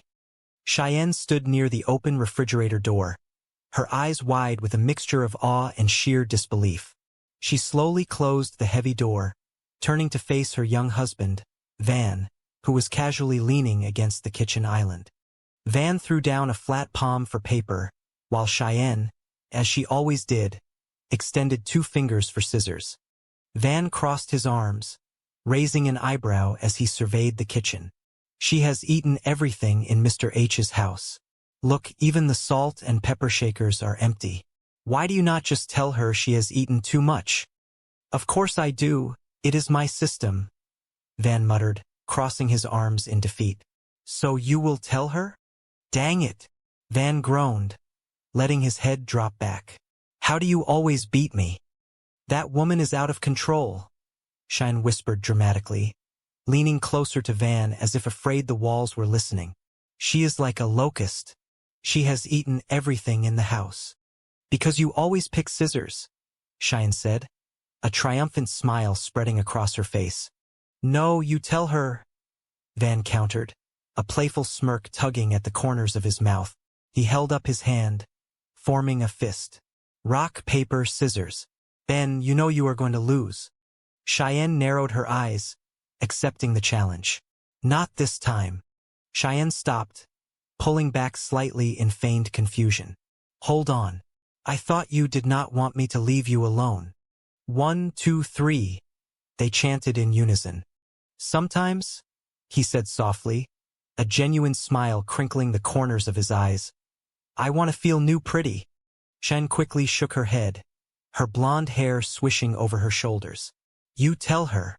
Van grinned, leading her toward the door. Oh, we are going upstairs. Van turned back to look at her, his expression a perfect mixture of love and mischievousness. Van laughed softly, wrapping his arms around her and pulling her close. That is also who you are, and I love it. When they finally pulled apart, Cheyenne's eyes were shining with happiness and relief. The insecurities of the day, the comparisons, the desperate need to prove herself, had all melted away in the warmth of his embrace. Come on, you, Van murmured, standing up and pulling her to her feet. He leaned in and kissed her, a slow, deeply affectionate promise that needed no further explanation. Cheyenne, put that down, he said firmly, his voice filled with an unexpected depth of emotion. Listen to me. I think it is a good thing that when I look at you, I do not see the beautiful girl with the killer bod. I see my wife. Cheyenne looked up at him, a playful glimmer in her eye. Where are we going? Cheyenne let out a shaky breath, a small, genuine smile blooming on her face. Ah, I feel kind of stupid. Yeah, Van whispered, pulling her down to sit beside him on the edge of the bed. You are beautiful to me because of who you are. Van reached out and took her hands in his, pulling her gently toward him. And I am attracted to her whether she is all dressed up, ready to go out or just sitting on the couch wearing those washed-up flannel pajamas.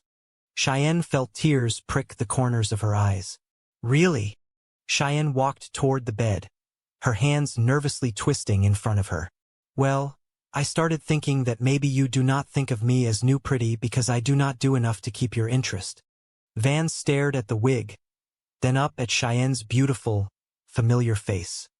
He reached out and gently took the wig from her hands, tossing it onto the floor. Cheyenne's eyes widened, completely taken aback by his earnestness. Van sat up abruptly, his attention entirely focused on his wife. No, honey, you were way hot. Guilty. Cheyenne took a deep breath, steeling her nerves. But anyway, I thought that maybe I should, change my look every now and then just to keep things fresh. So, I bought a wig. Van looked up, a smile instantly appearing on his face. Hey, baby, I need to talk to you.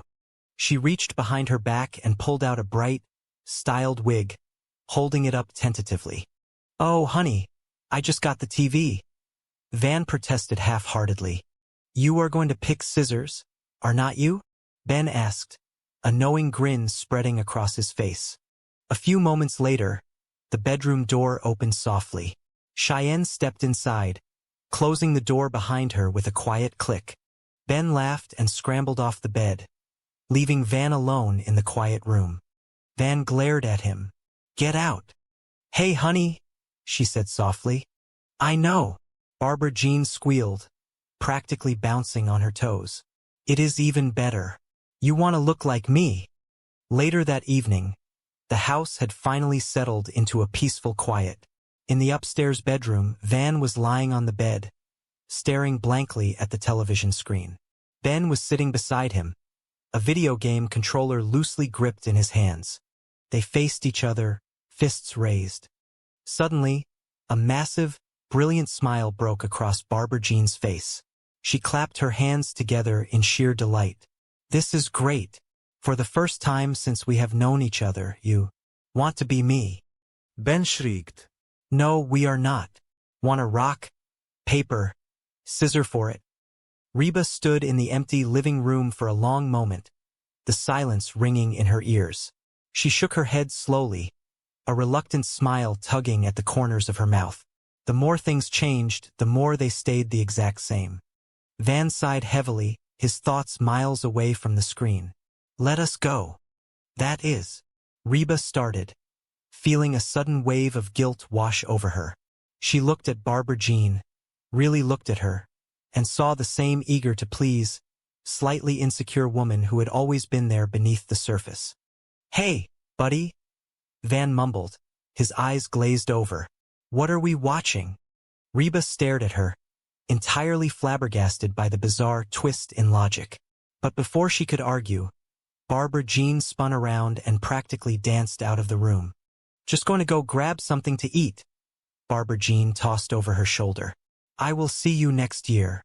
Hey, where are you going? Reba called after her, entirely bewildered. Look, Barbara Jean, Reba said, her voice gentle and sincere. The truth is I think I went down to the gym almost hoping that I would find you doing something wrong. You know, anything. So I could feel superior to you and your skinny butt. So, I am sorry. Brock, finally sensing the emotional shift in the room, stepped forward and wrapped his arms around his wife. I know she might be right. Could be us. I am sorry, honey. Reba just got me all worked up. Reba's jaw dropped. I do not want to be you. Yeah. Reba nodded. Yeah. Well, something has changed, Barbara Jean. Reba continued, turning back to her friend. Barbara Jean's expression softened, a look of vulnerability breaking through her confident facade. Yeah, the way you guys look at me, I am still the same Barbara Jean I always was. I am just less winded. Barbara Jean blinked, her eyes shining with unshed tears. Sorry. Yes, you have, Reba insisted, her voice rising to match Barbara Jean's intensity. Ever since you lost all that weight, you are pushy and obnoxious, and you always want to be the center of attention. Reba opened her mouth to deny it, but the lie died on her tongue. No. Okay, yes. I went down to the gym because I thought there was something going on between you and Jordan. Then, Brock cleared his throat nervously from the corner. Hello? I have always been that way. Reba shot him a glare, but she had to admit he had a point. Silence fell over the room again, heavier this time. She kinda got a point there, Reba conceded softly. Barbara Jean stepped closer, her gaze piercing. Really? Yeah. Then why did you go down to the gym? What were you spying on me? She turned to storm out of the room, but then stopped and rounded on Reba, her eyes flashing with a sudden, sharp realization. No, Reba. Everything is not fine. I had no idea you were so threatened by the new me.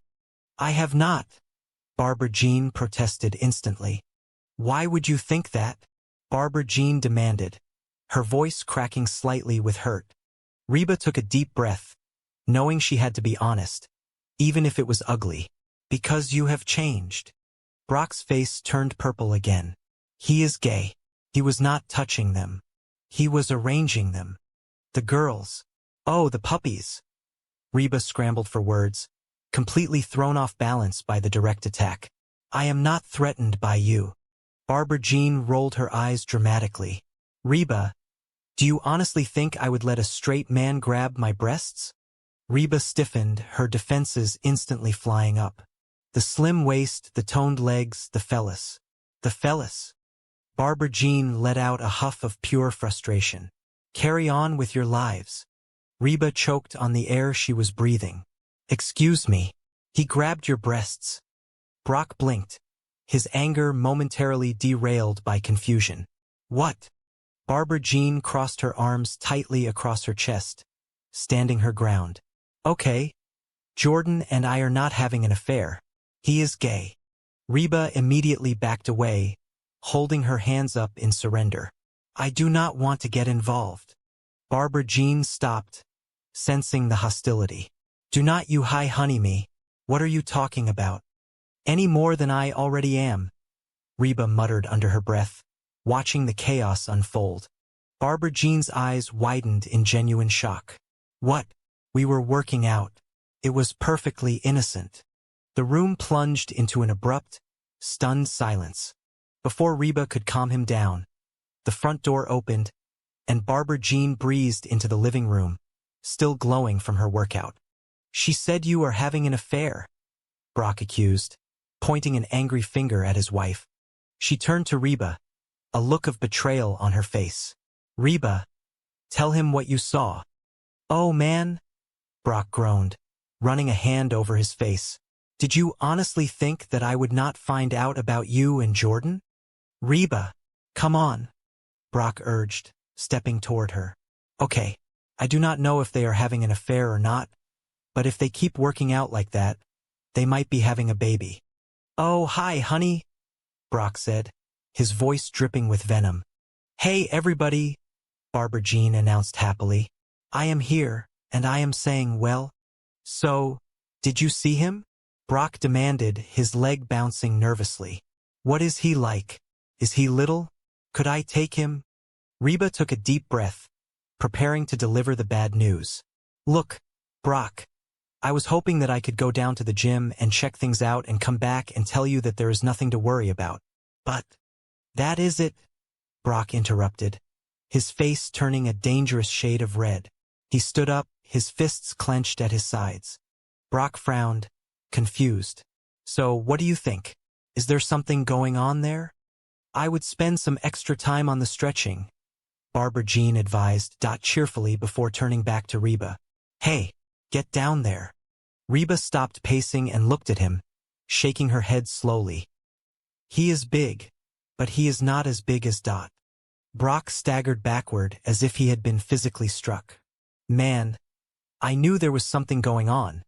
Barbara Jean waved a dismissive hand. Oh, you are a beginner, Reba. You will start with Dot. She turned and cupped her hands around her mouth, shouting across the crowded gym. Dot. Yeah. This is Reba. She seems a little tense. An hour later, Reba was back in her own living room, pacing the floor while Brock sat on the edge of the sofa, looking like a man awaiting a terrible diagnosis. Reba did not wait to see what Dot had in store for her. She bolted through the exit doors, fleeing the gym as fast as her legs could carry her. A massive, incredibly muscular woman with a fierce expression looked up from across the room and started marching toward them. Reba stopped and looked at her friend, her expression guarded. Only if he takes me out to dinner first. Barbara Jean laughed, completely missing the sarcasm. Are you sure, Reba? Seriously, this is one of the best relationships I have ever had. The word relationships hung heavily in the air between them. Reba felt a sudden surge of protective anger on Brock's behalf, mixed with a strange, unsettling feeling of her own that she could not quite identify. Before she could reach the glass doors, Barbara Jean jogged up behind her, looking flushed and happy. So, what do you think? You have any interest in getting a personal trainer? She watched as Jordan guided Barbara Jean toward the free weight section. Okay, knock this out. Yeah, okay. All right. You know, I think I have seen enough, Reba muttered to herself, turning on her heel and heading rapidly toward the exit. Oh, I think Jordan has his hands full with you, Reba said sharply. Reba stood there for a few more moments, her mind racing. The physical contact, the banter, the undeniable chemistry between the two of them. Brock was right. There was definitely something going on here, or at the very least, a dangerous boundary was being blurred. Reba felt a bead of sweat roll down the back of her neck. The air in the gym suddenly felt stiflingly hot. You know, is this one of these gyms that has the heat on real high? I am sweating. Reba exhaled a massive sigh of relief. Oh good, that is enough of that stretching. Hello. Jordan chuckled, standing up and wiping his hands on a towel. Okay, oh wow, time for some weightlifting. Reba watched, her eyes wide with shock, as Jordan's hands moved across Barbara Jean's back, applying pressure and adjusting her posture in ways that seemed intensely personal. Reba felt her heart rate spike. She took another step back, pointing a trembling finger at the two of them. Is that legal? I mean, necessary? Jordan positioned himself over Barbara Jean, his hands moving with practiced efficiency. All right, now this gives a good stretch to the back and chest muscles. Really should do this once a day, Jordan advised, his voice smooth and hypnotic. Reba, you need to watch this one, Barbara Jean called out over her shoulder, her voice muffled slightly by the mat. This one is my favorite. Barbara Jean obeyed instantly, rolling onto her stomach. Yeah, Barbara Jean agreed, nodding vigorously. Otherwise, you could really hurt something. Oh, I would do it all day if I could. Barbara Jean sighed blissfully. Reba turned her head away, whispering furiously to herself. Can you believe her? She did the impossible. She lost all that weight and kept these fellas. Oh, oh, oh, oh, oh. Jordan looked up at her, his expression perfectly calm and professional. It is critical to stretch the muscles out before you exercise them. Jordan patted the mat. Turn over. He knelt down beside her on the mat. Barbara Jean, you really are getting limber. Remember when you could not put your leg over my head? Barbara Jean laughed, entirely unfazed. Remember when I did not want to? Hello. There. Jordan suddenly interjected, his focus snapping entirely back to Barbara Jean. Reba took a step back, her eyes darting between the two of them. Oh, I do not know. I just think that me and my fellows will just watch for a while. Reba's jaw dropped open. She stared at them in absolute horror. Yeah, but you guys have to understand, Reba started, feeling the need to explain her presence. It has been a while since I have been in a gym like this, and I do not think. Jordan chuckled, a deep, rich sound. Well, Reba, you are not going to get into shape by just watching. You need to sweat a little. Okay, Jordan, Barbara Jean chirped, sitting up and gesturing toward her friend. Jordan, this Barbara Jean bounced into the house, radiating energy. Hey, everybody, I am here, and I am saying, well, okay. Reba held up her hands to calm him. I do not know for sure if they are actually having an affair or not, but, Brock, if they keep working out like that together, they might be having a baby. Brock sank into the armchair, his worst fears confirmed. Man, I knew there was something going on. Dot cracked her knuckles, the sound echoing like gunshots. Hey! She grunted in a deep, gravelly voice. Get down there on the mat. Reba took a deep breath, trying to formulate her thoughts. Look, Brock, I was really hoping that I could go down to the gymnasium, check things out, and come back here to tell you that there is absolutely nothing to worry about. But, oh, hi, honey, Brock said, his voice dripping with forced sarcasm. That is it, Brock interrupted, his face turning pale. Reba, come on, tell me. So, did you see him? Brock demanded, rushing over to her. What is he like? Is he little? Could I take him in a fight? An hour later, Reba practically fell through the front door of her house, her muscles aching in places she did not know existed. Brock was waiting in the living room, pacing exactly as he had been when she left. Reba collapsed onto the sofa, groaning softly. He is big, Brock, but he is not nearly as big as Dot. Brock waved a hand impatiently. So, what do you think? Is there something going on there between them? This is Reba, Jordan said cheerfully to the intimidating woman. She seems a little tense today. I would spend some extra time on the stretching with her. From the shadows of the heavy lifting section, a figure emerged. It was a woman, but she was built like a heavily armored tank. Her biceps were larger than Reba's thighs, and her expression was pure stone. Are you sure, Reba? Barbara Jean pressed, her tone incredibly sincere. Seriously, this is one of the absolute best relationships I have ever had. Reba swallowed hard, looking desperately at the exit. Reba watched the exchange, her eyes narrowing. She crossed her arms, standing awkwardly on the edge of the mat. Can you believe her? Reba thought to herself. She did the impossible. She lost all that weight and kept these massive fellas. She was referring, of course, to Barbara Jean's chest, which seemed entirely unaffected by her drastic weight loss. Barbara Jean sat up on the bench, wiping her forehead with a towel. So, what do you think, Reba? Do you have any interest in getting a personal trainer? Reba watched for a few more seconds, feeling entirely out of her depth and deeply suspicious of the chemistry between the two. You know, I think I have seen enough. Only if he takes me out to a nice dinner first. Reba shot back dryly. Reba looked from Barbara Jean to the impossibly handsome Jordan. Oh, I think Jordan has his hands full with you. Reba pulled at the collar of her shirt, suddenly feeling very overheated. You know, is this one of these gymnasiums that has the heat turned up real high? Because I am sweating. Jordan guided Barbara Jean over to a heavy-looking weight bench. Hello. Okay. Knock this out. Yeah, okay. All right, Barbara Jean said, gripping the metal bar with determination. All right, Jordan instructed.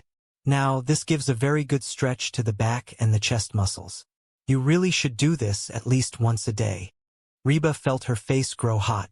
She stepped closer, waving her hands nervously. Is that, legal? I mean, necessary? Jordan stood up, clapping his hands together. Okay. Oh wow. Time for some weightlifting. Oh, good. Reba exhaled a massive sigh of relief. That is quite enough of that stretching. Reba watched, horrified, as Jordan knelt beside Barbara Jean. He placed his hands flat on her upper back, right between her shoulder blades, and applied a steady, rhythmic pressure. Jordan expertly flipped Barbara Jean over so she was lying on her stomach. Turn over. Reba, you really need to watch this one. This one is my absolute favorite. Yeah, Barbara Jean agreed, her eyes closed in relaxation. Otherwise, you could really hurt something. Oh, I would do it all day if I could. Barbara Jean sighed blissfully. It is entirely critical to stretch the muscles out fully before you exercise them, Jordan explained professionally, keeping his hands firmly planted on Barbara Jean. Remember when you could not put your leg over my head? Barbara Jean laughed breathlessly. Remember when I did not want to? Jordan joked back, leaning into the stretch. 2 reasons, Ben stated, holding up 2 fingers. Number 1, Barbara Jean is terribly bad at keeping secrets. And number 2, she thinks of you as her absolute best friend. If she were fooling around with this guy, she would be constantly talking about him to you. Heck, she would probably even want you to meet him. Before Reba could finish her sentence, Jordan moved behind Barbara Jean. He placed his hands firmly on her hips and gently pulled her backward, stretching her torso over his own leg in a move that looked incredibly advanced and deeply intimate. Barbara Jean, you really are getting limber? Jordan praised, completely ignoring Reba's shock. Barbara Jean giggled, playfully batting his arm. Oh, well, you know, the other woman is getting kind of baggy. Hello, Reba shouted, her eyes bulging. There. Yeah, but you guys have to understand, Reba stammered, trying to find an excuse to stay without participating. It has been a very long while since I have been in a gymnasium like this, and I do not really think. Reba took a step back, shaking her head rapidly. Oh, I do not know. I just think that, me and my, fellas will just watch for a while. Well, Reba, you are not going to get into shape by just watching from the sidelines, Jordan said smoothly, moving back toward Barbara Jean. Barbara Jean suddenly noticed Reba standing there. Oh, okay, Jordan, this is my friend, Reba. So, are you going to join us today, Reba? Jordan asked, motioning to the open space on the mat. Jordan stepped forward, extending a firm hand. Hey, I am Jordan. She finally spotted the personal training area. It was sectioned off by a low wall. There, standing on a padded blue mat, was Barbara Jean. And beside her was a man who looked like he had been carved out of marble. He was tall, with broad shoulders, dark hair, and a smile that belonged on a billboard. I am Reba, she replied, shaking his hand cautiously.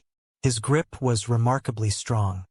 The fitness center was a sensory overload of flashing neon lights, pounding electronic music, and the distinct, metallic scent of iron and sweat. Everywhere Reba looked, impossibly beautiful people were lifting heavy objects and running on machines that led nowhere. She felt entirely out of place in her casual jeans and loose blouse. Jordan looked Barbara Jean up and down approvingly. Hey, you look really great in that outfit. Barbara Jean beamed, her face flushed from exertion. Ready to start, Barbara Jean? Jordan asked, his voice low and encouraging. Man, there are a lot of beautiful people around here, Reba muttered to herself as she navigated through the maze of treadmills. A passing gym member overheard her and flashed a bright smile. Reba quickly added under her breath, You should see them naked in the shower. The handsome trainer turned around. Jordan, He introduced himself smoothly, flashing those perfect white teeth. Yeah. Barbara Jean breathed heavily.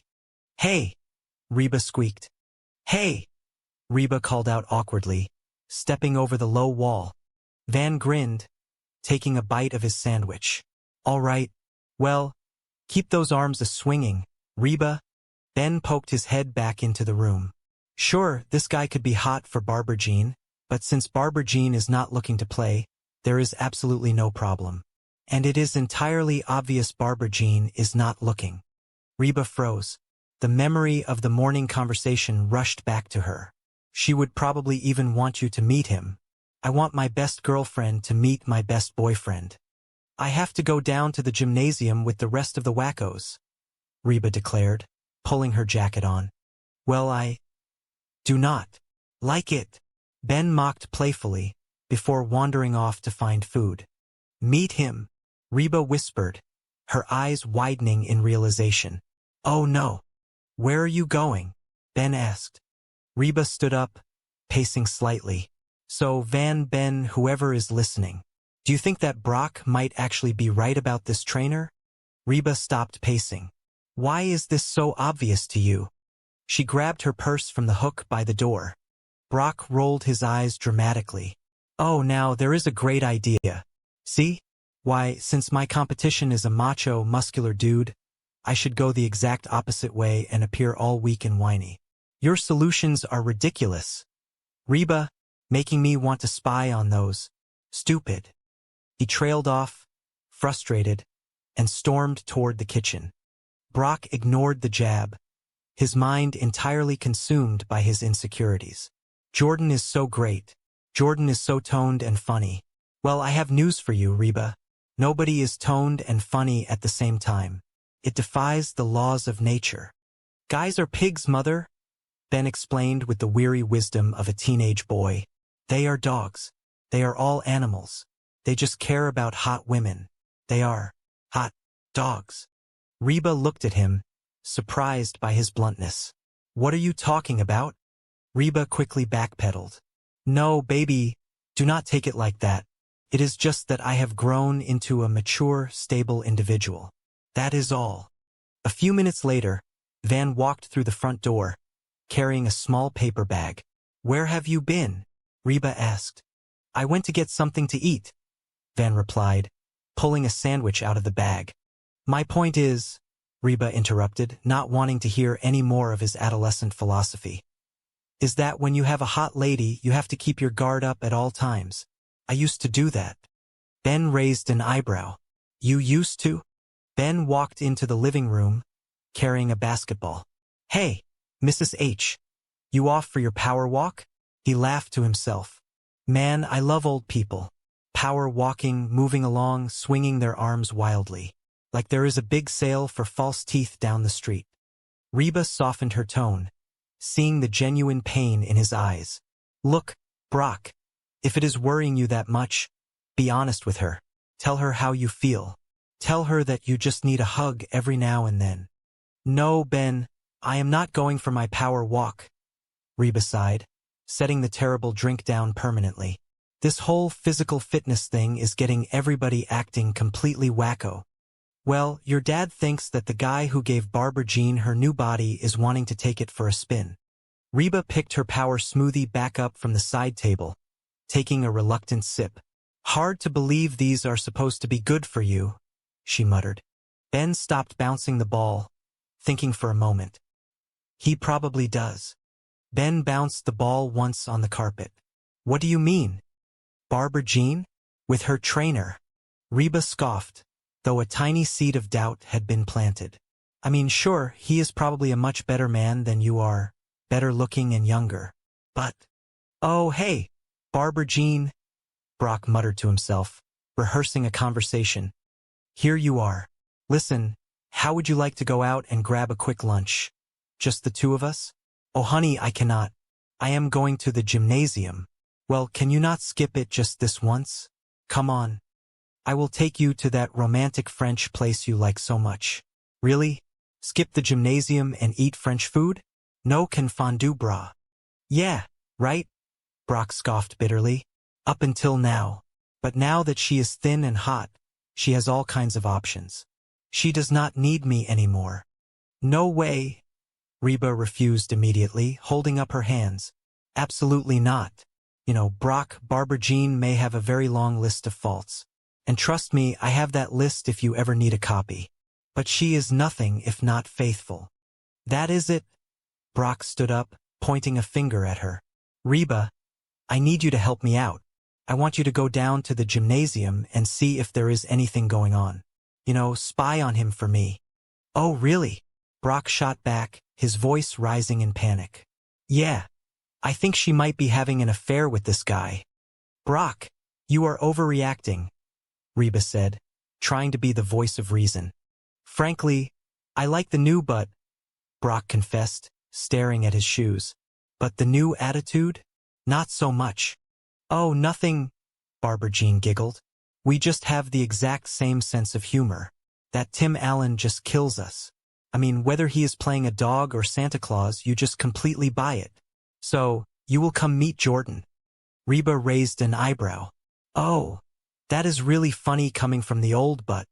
Reba lowered her magazine, watching him with a mixture of pity and annoyance. Are you quite finished performing a one-man play in my living room, Brock?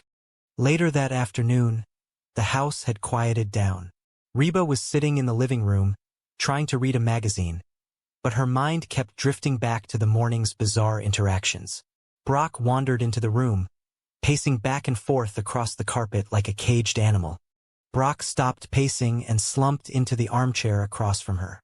Man, she blew me off again, Reba. All she wants to do is go down to that fitness center and spend time with Jordan, her trainer.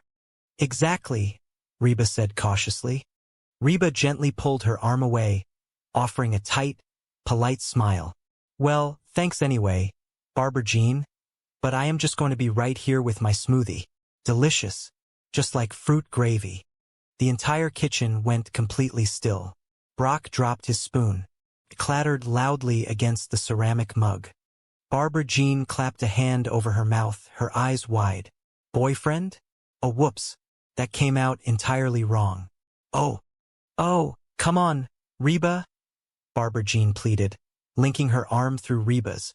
I want my best girlfriend to meet my best boyfriend. Barbara Jean laughed, waving a manicured hand dismissively. Oh, Reba, you are not still trying to lose weight by drinking those power smoothies, are you?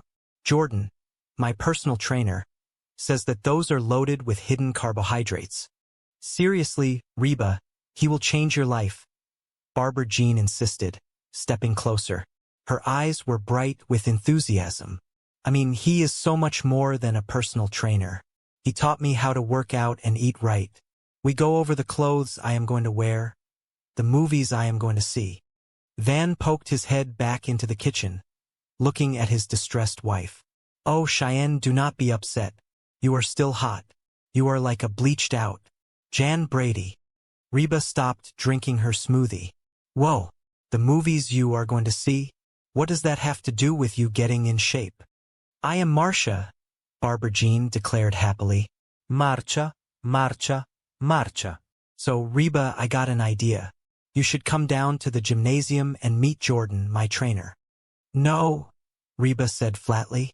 Cheyenne buried her face in her hands. Januari Jan Brady. Reba poured the green power smoothie into a tall glass, grimacing at the texture. I do not know, Barbara Jean. Oh, yeah, Van said, his voice full of genuine awe. You are like a bleached-out Halle Berry. Brock, Barbara Jean's husband and Reba's former husband, stepped into the kitchen. He looked tired, the lines around his eyes deeper than usual. He grabbed a cup of coffee and leaned against the counter, his gaze fixed nervously on his newly transformed wife. Cheyenne yelled, misdirecting her frustration at her absent husband's previous comments. You are welcome, Van smiled proudly. I am going to go make some calls. He turned and walked out of the kitchen, entirely unaware of the storm brewing behind him. Is it true that when you lose a bunch of weight you want to do, you know? Brock made a vague, bouncing gesture with his hands. Bounce ka bounce. So, Barbara Jean, Brock began, his voice hesitant. Yeah. Well, of course you are, Reba said, trying to be supportive while masking her own complicated feelings. You have always been pretty, Barbara Jean, but she is new pretty. Reba stopped the blender, the green sludge inside looking suddenly very unappealing. Barbara Jean, I am all for adopting a healthy new lifestyle. But seriously, I mean, there has to be some sort of limit. Reba noticed Van out of the corner of her eye. His jaw was practically resting on the linoleum floor. Van, will you stop staring at her? Van, oblivious to the danger, stepped closer to Barbara Jean. Van, do you really think that I am new pretty? Barbara Jean asked, batting her eyelashes. It was true. The woman who had previously struggled with her weight, the woman from Reba's bizarre nightmare, was gone. In her place stood a remarkably svelte, toned, and glowing version of Barbara Jean. She was wearing a form-fitting exercise outfit that highlighted a newly acquired, incredibly slim waist. Cheyenne looked at Van, her eyes narrowing slightly. Oh, Van. That is such a funny story you can tell to your next wife. Thank you, Barbara Jean squealed. I am pretty, Barbara Jean beamed, twirling around to show off her new figure. Van blinked, shaking his head slightly. What? We have been staring at her for, like, the past 2 hours. Well, she is pretty, Cheyenne admitted, though a hint of insecurity laced her quiet voice. The front door opened, and the sound of confident, clicking heels echoed down the hallway. Hey, everybody. Reba, trying to hide her shock, pushed a pastry box across the counter. Oh, shut up and have a donut. I am here and I am. Barbara Jean started, posing dramatically. The next morning, the kitchen was bathed in the bright, unforgiving light of reality. Reba stood by the blender, her expression determined. She was humming a familiar tune to herself, a song about roots planted in the past, a life changing fast, and the gentle hands and heart of a fighter. It was the anthem of a single mother who worked too hard, and it perfectly matched her mood. Barbara Jean swept into the kitchen. The entire room fell dead silent. Van walked in just in time to hear the end of the sentence. He chuckled, pouring himself a cup of coffee. Power walk? Oh, do not forget your power cane. Van instantly went silent, bringing his mug higher to hide his face. Reba leveled a terrifying glare at him. And yet, in the blink of an eye, I can make you both homeless. No, Reba said firmly, tossing a handful of spinach into the blender. I am making everyone a power smoothie. And this afternoon, I am taking a power walk. Cheyenne swatted her husband lightly on the arm. Van, that is not nice. Mother does aerobics. Barbara Jean stopped mid-reach for a slice of pepperoni, looking at Reba with genuine confusion. What are you talking about? I am very healthy. She could shatter her hip? Van muttered into his coffee mug. Ben trudged into the kitchen, his hair a tousled mess from sleep. He slumped into a chair at the table.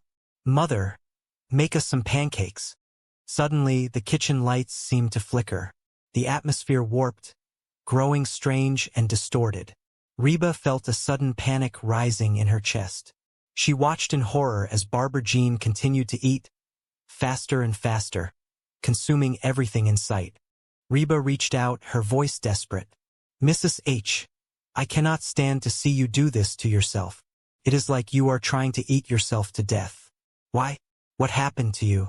What is different? Reba groaned, pulling her floral-patterned quilt over her head.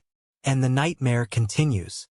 She fell back onto her pillows, trying to slow her racing heart. But just as she closed her eyes, a loud, incredibly chipper voice echoed from the hallway outside her bedroom door. Her heart was pounding frantically against her ribs.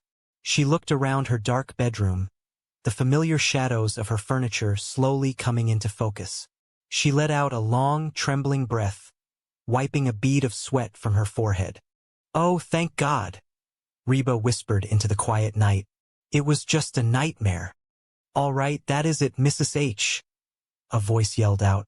Drop it, Mrs. H. Drop it. Drop it. You who? I am here. And I am thin. Reba stared at the pizza box, feeling her stomach churn slightly. You know, Barbara Jean, we really do not need another pizza. I mean, it is really just the three of us eating it. And then, with a loud, ringing gasp, Reba bolted upright in her bed. Reba rubbed her temples, feeling a headache beginning to form. You know what, Barbara Jean? I am thinking maybe, just maybe, we should all try and get a little healthier around here. Hey, hey, hey, Barbara Jean sang out, her voice echoing off the tile floors. Guess who Luigi gave the free pizza to? Luigi does not have to roll it out of the bed every morning. Let me tell you. Oh, I know, Barbara Jean said cheerfully, setting the massive box down on the counter with a heavy thud. But I had to take it. It was completely free. Somebody will eat it. Reba blinked, completely thrown off guard by the compliment, before a reluctant smile broke across her face. Oh, you. Flattery will get you everywhere, she sighed, turning back to Cheyenne and Van. Look, sweetie, why do I not just tell her? Before another word could be spoken, the back door swung open with a dramatic flourish. Barbara Jean practically danced into the room, holding a massive, greasy cardboard box above her head like a trophy. From across the room, Van immediately raised his hand high into the air. Dibs? Because, Ben said slowly, dropping some profound adolescent wisdom, girls can say that kind of stuff to other girls without having to come across like all they care about are looks. By the way. He paused, looking his mother up and down with a teasing grin. You have been looking hot lately. Yeah. Fine, Reba grumbled, before her resolve immediately crumbled. No, I do not want to. The morning light filtered through the kitchen windows, casting long golden shadows across the pristine countertops of the house. Yet, despite the warm and inviting atmosphere of the room, a palpable tension hung in the air. The pantry doors stood wide open, revealing shelves that had been systematically and ruthlessly stripped bare. It was a scene of culinary devastation. Thank you. Cheyenne breathed a sigh of immense relief. Reba looked at her younger son, hoping for an ally. No, Ben, why should I tell her? Not this time, little man, Van said confidently, holding up his fist. He locked eyes with Reba. The kitchen fell silent, the tension of the game momentarily replacing the crisis of the empty pantry. 1, 2, 3. Reba threw down a flat palm for paper. Van, with a triumphant yell that quickly dissolved into a groan of defeat, threw down 2 fingers for scissors, except Reba had anticipated it perfectly and shifted to a solid fist for rock at the very last permissible fraction of a second. Cheyenne clasped her hands together, looking at her mother with pleading eyes. You tell her. Come on, mother, you tell her. Please, please, please. Reba stood in the center of the kitchen, her arms crossed tightly over her chest, staring at the empty space where the cereal boxes used to reside. Beside her, her daughter Cheyenne and her son-in-law, Van, mirrored her expression of utter disbelief. Because you always pick scissors, Van? Reba said, shaking her head. It is the most predictable move in the history of the game. Dang it! Van cried out, staring at his 2 fingers as if they had betrayed him. How do you always beat me? Of course I do. It is my system. Van defended, though his shoulders slumped. So, you will tell her? Ben, the youngest of the family, walked into the kitchen, his observant eyes scanning the scene. He leaned against the doorframe, a small smirk playing on his lips. Van, you know you are going to lose. Van stepped forward, picking up a small glass container from the kitchen island. He turned it upside down, shaking it lightly. She has eaten everything in Mr. H's house too. Look at this, Reba. Even the salt and pepper shakers are completely empty. Who eats straight pepper? No, absolutely not. Reba fired back, her eyes wide. You tell her. She is your stepmother. Sort of. Van rubbed his hands together, a familiar glint of competitive spirit sparking in his eyes. Rock, paper, scissors. It is the only fair way to settle this. Van paused at the bottom of the staircase, looking back at his wife. He reached out, gently tucking a strand of her real hair behind her ear, his eyes shining with absolute adoration. Cheyenne sighed, running a hand through her blonde hair. Why do you not just tell her she has eaten too much, Mother? You tell her. That woman is out of control, Reba muttered, her voice a mixture of awe and sheer horror. She is like a locust. She has eaten everything in the house. Cheyenne stumbled slightly as he pulled her toward the stairs, a surprised laugh escaping her lips. Where are we going? Cheyenne giggled, feigning resistance as she let him pull her along. Hold on. I thought you did not want me to leave you alone. Sometimes, Van whispered softly, I want to feel new pretty. Von flashed to bright, wicked green. Oh, we are going upstairs. Cheyenne let out a soft, wet laugh, leaning her head onto his shoulder. She closed her eyes, feeling a profound sense of peace wash over her. Ah, I feel kind of stupid. He stood up suddenly, pulling her up by the hands. A mischievous spark returned to his eyes. Come on, you. He turned back to her, looking deeply into her eyes, ensuring that she heard and believed every single word he was about to say. Cheyenne walked into the room, her voice trembling slightly with suppressed emotion. She sat down next to him on the sofa, picking nervously at a loose thread on her pajama pants. Well, I started thinking that maybe you do not think of me as new pretty because I do not do enough to keep your interest. Listen to me. Van began, his voice low, steady, and entirely serious. I think it is a good thing that when I look at you, I do not see the beautiful girl with the killer bod. I see my wife. Van kissed the top of her head, pulling her closer against his chest. That is also who you are, and I love it. Yeah. Van nodded firmly, leaning his forehead gently against hers. You are beautiful to me because of who you are. Van reached up, gently wiping the tear away with his thumb. And I am attracted to her whether she is all dressed up, ready to go out or just sitting on the couch wearing those washed-up flannel pajamas. Cheyenne blinked, her lips trembling into a small, hopeful smile. Really? Cheyenne looked up at him, a tear tracing a slow path down her cheek. She held her breath, listening intently. He carefully grasped the edge of the blonde wig and pulled it slowly from her head, revealing her natural, beautiful hair underneath. He tossed the ridiculous piece of synthetic plastic onto the coffee table without a second glance.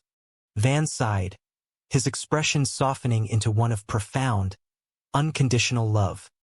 He moved closer, sliding his arm around her shoulders and pulling her gently against his side.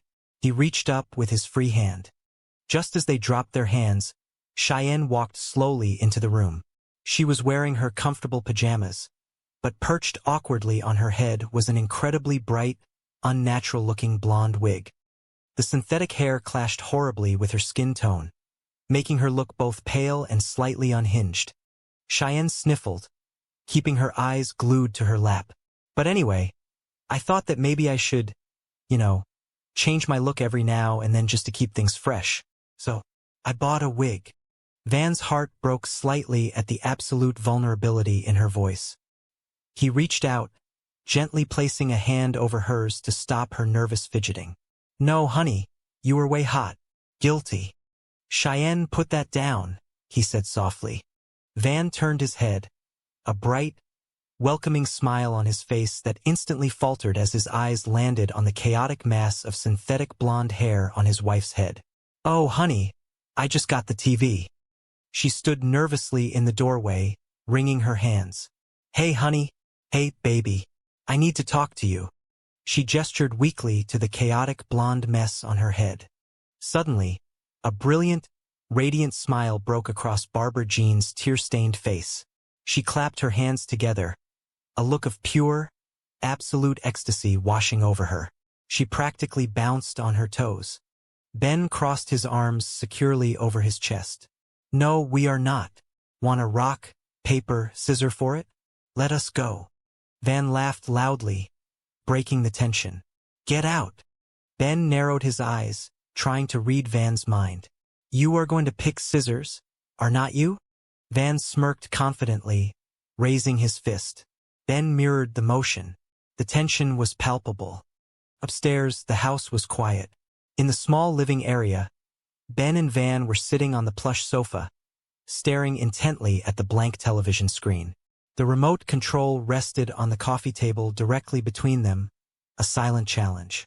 Reba watched her go, a profound sense of exhausted regret settling heavily on her shoulders. She turned to Brock, who was staring after his wife in bewilderment. "Hey, buddy," Van said, his eyes never leaving the dark glass of the television. "What are we watching?" Brock walked over, wrapping a gentle arm around Barbara Jean's shoulders. He looked at Reba, offering a sincere apology. "I am sorry, honey. Reba just got me all worked up. That is." Barbara Jean ignored the correction entirely, throwing her arms wide in triumph. "I know. It is even better. You want to look like me." Reba did not look back. "Just going to go grab something to eat. I will see you next year." She spun around, giggling wildly, and practically danced out of the kitchen, her ego entirely restored and elevated to new, terrifying heights. "Hey, where are you going?" Brock called out to Reba as she turned toward the hallway.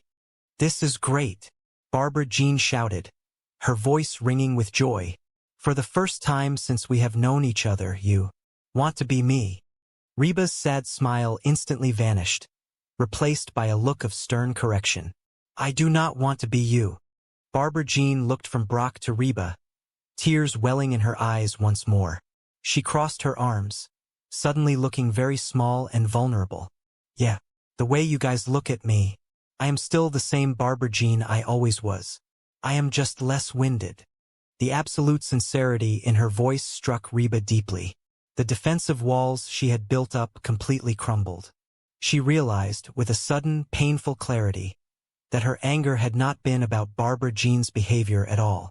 It had been about her own insecurities. Reba held up a hand, stopping his excuse. She took a step closer to Barbara Jean, her voice soft and filled with genuine remorse.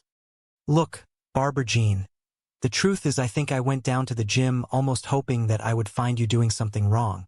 You know, anything. So I could feel superior to you and your skinny butt. So, I am sorry." Barbara Jean wiped her eyes, sniffing loudly. She looked at Reba, processing the confession. "Sorry." Reba stepped forward, her voice rising with sudden passion. "Yes, you have. Ever since you lost all that weight, you are pushy and obnoxious, and you always want to be the center of attention." From the corner of the room, Brock, who had been watching the exchange in stunned silence, slowly raised his hand, pointing a finger toward Reba. "Hello? I have always been that way." "Yeah." Reba nodded, a small, sad smile playing on her lips. Reba closed her eyes, letting out a long, shuddering breath. "I know she might be right. Could be us." Reba opened her mouth to deny it, but the lie died in her throat. She looked at the floor, unable to meet Barbara Jean's earnest gaze. "No." She sighed, a long, heavy sound of surrender. "Okay, yes. I went down to the gym because I thought there was something going on between you and Jordan." Brock nodded slowly, stepping out from behind the kitchen island. "Yeah, well, something has changed, Barbara Jean." Reba paused, looking at Brock. She turned back to Barbara Jean, her anger deflating slightly. She kind of got a point there. "Then why did you go down to the gym?" Barbara Jean challenged softly, stepping closer. "What, were you spying on me?" "I have not." Barbara Jean protested instantly, stepping backward. Barbara Jean stepped back into the room, her gaze piercing through Reba's defenses. "Really?" Reba looked up, the truth finally bursting forth. The frustration that had been building inside her all day finally found its release. "Because you have changed." Reba stood perfectly still, her pride warring with her conscience. She lifted her chin, adopting a mask of absolute indifference. "I am not threatened by you." Barbara Jean tilted her head, genuine confusion painting her features. "Why would you think that?" "No, Reba." Barbara Jean stopped in the doorway, turning back, her voice suddenly losing its defensive edge. It was replaced by a deep, genuine hurt. She looked directly at Reba, her eyes welling with unexpected tears. Everything is not fine. I had no idea you were so threatened by the new me. Barbara Jean waved a hand dismissively, clearly frustrated by his lack of understanding. He is gay. He was not touching them. He was arranging them. She sighed loudly, picking up her gym bag from the floor. Carry on with your lives. Yeah, Reba insisted, though her voice wavered slightly. Barbara Jean sniffled slightly, wiping a stray tear from her cheek. The fellas. Reba stiffened, crossing her arms tightly across her chest. The slim waist, the toned legs, the fellas. Reba immediately took 2 large steps backward, raising her hands in surrender. She wanted absolutely no part of this marital warfare. I do not want to get involved. Brock choked on his own breath. He stumbled backward, catching the edge of the kitchen island for support. He stared at Barbara Jean, his eyes wide with renewed horror. Excuse me. He grabbed your breasts. Oh, the puppies. Barbara Jean nodded sadly. The girls, Reba corrected, her voice softer now. Barbara Jean's jaw dropped open. She clutched the towel around her neck, taking a step back as if physically struck by the accusation. What? We were working out. It was perfectly innocent. Chapter 2. The Awakening and the Nightmare. Across town, in a different, slightly more chaotic household, Brock was having a crisis. Brock was Reba's ex-husband, a man who constantly found himself caught between his desire for youth and the reality of middle age. He was currently standing in his living room, staring in horror at his current wife, Barbara Jean. Barbara Jean was sitting on the sofa, surrounded by empty wrappers and a half-eaten box of donuts. She looked perfectly content, chewing happily and watching the television. What are you talking about? Barbara Jean asked, her voice muffled by a mouthful of glazed dough. I am very healthy. Brock threw his hands in the air. All right, that is it, Mrs. H.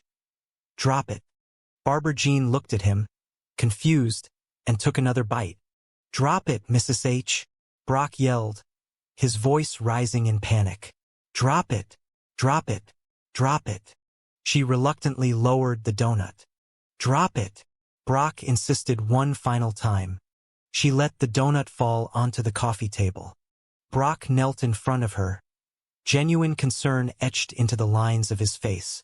Mrs. H., I cannot stand to see you do this to yourself. It is like you are trying to eat yourself to death. Why? What happened to you?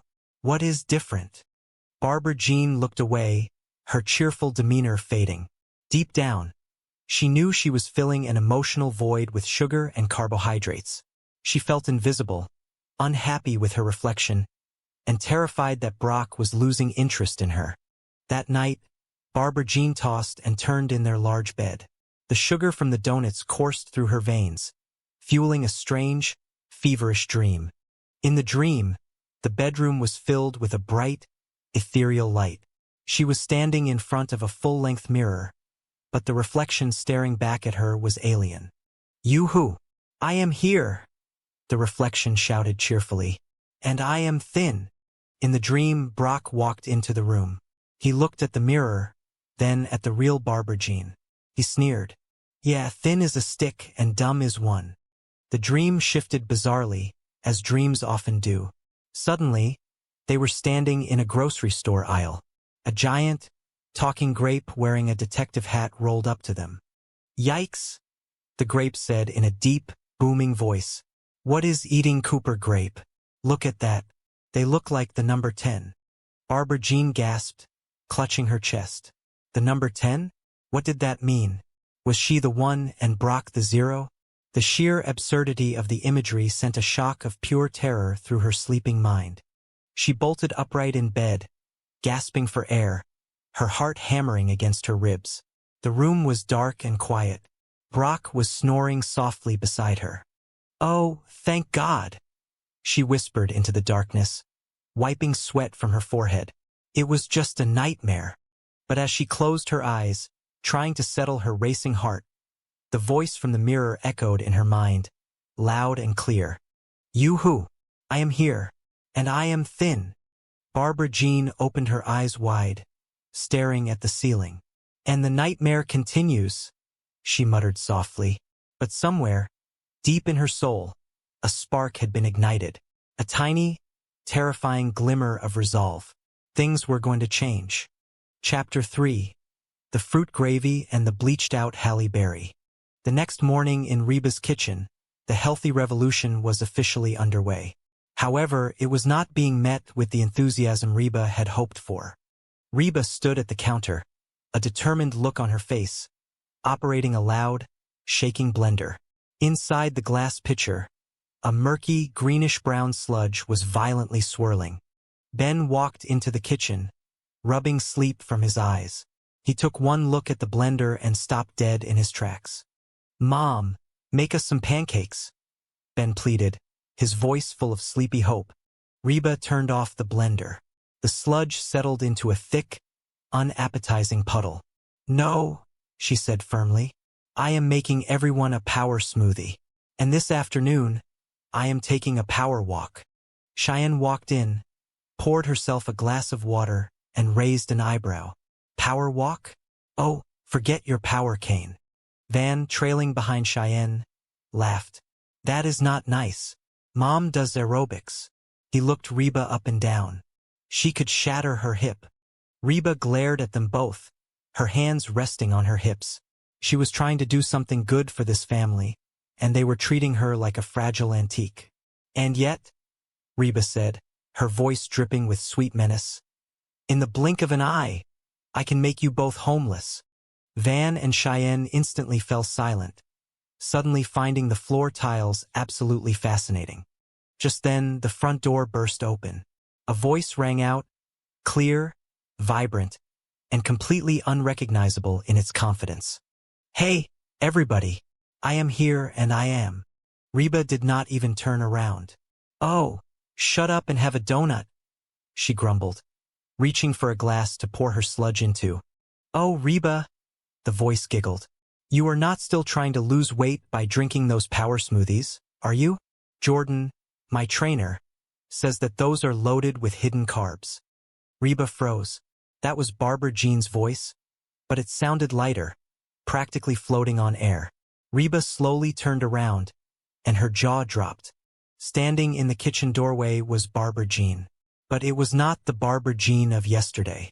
Gone were the baggy sweatshirts and the lethargic posture.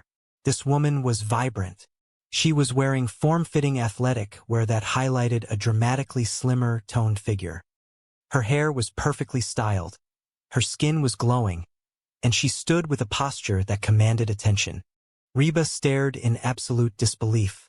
"Barbara Jean," she stammered, completely losing her train of thought. "I am all for adopting a healthy new lifestyle. But seriously, I mean, there has to be some sort of..." Reba trailed off. She noticed Van, who was staring at Barbara Jean with an expression of pure, unadulterated awe. His mouth was slightly open, and his eyes were glued to her new silhouette. "Will you stop staring at her?" Reba snapped at Van. Van blinked, shaking his head as if waking from a trance. "What? We have been staring at her for, like, the past 2 hours." "Well, she is pretty," Ben chimed in softly. Barbara Jean beamed, soaking in the attention like a flower in the sun. "I am pretty," she agreed, placing a hand on her chest. Reba felt a complex knot of emotions twisting in her stomach.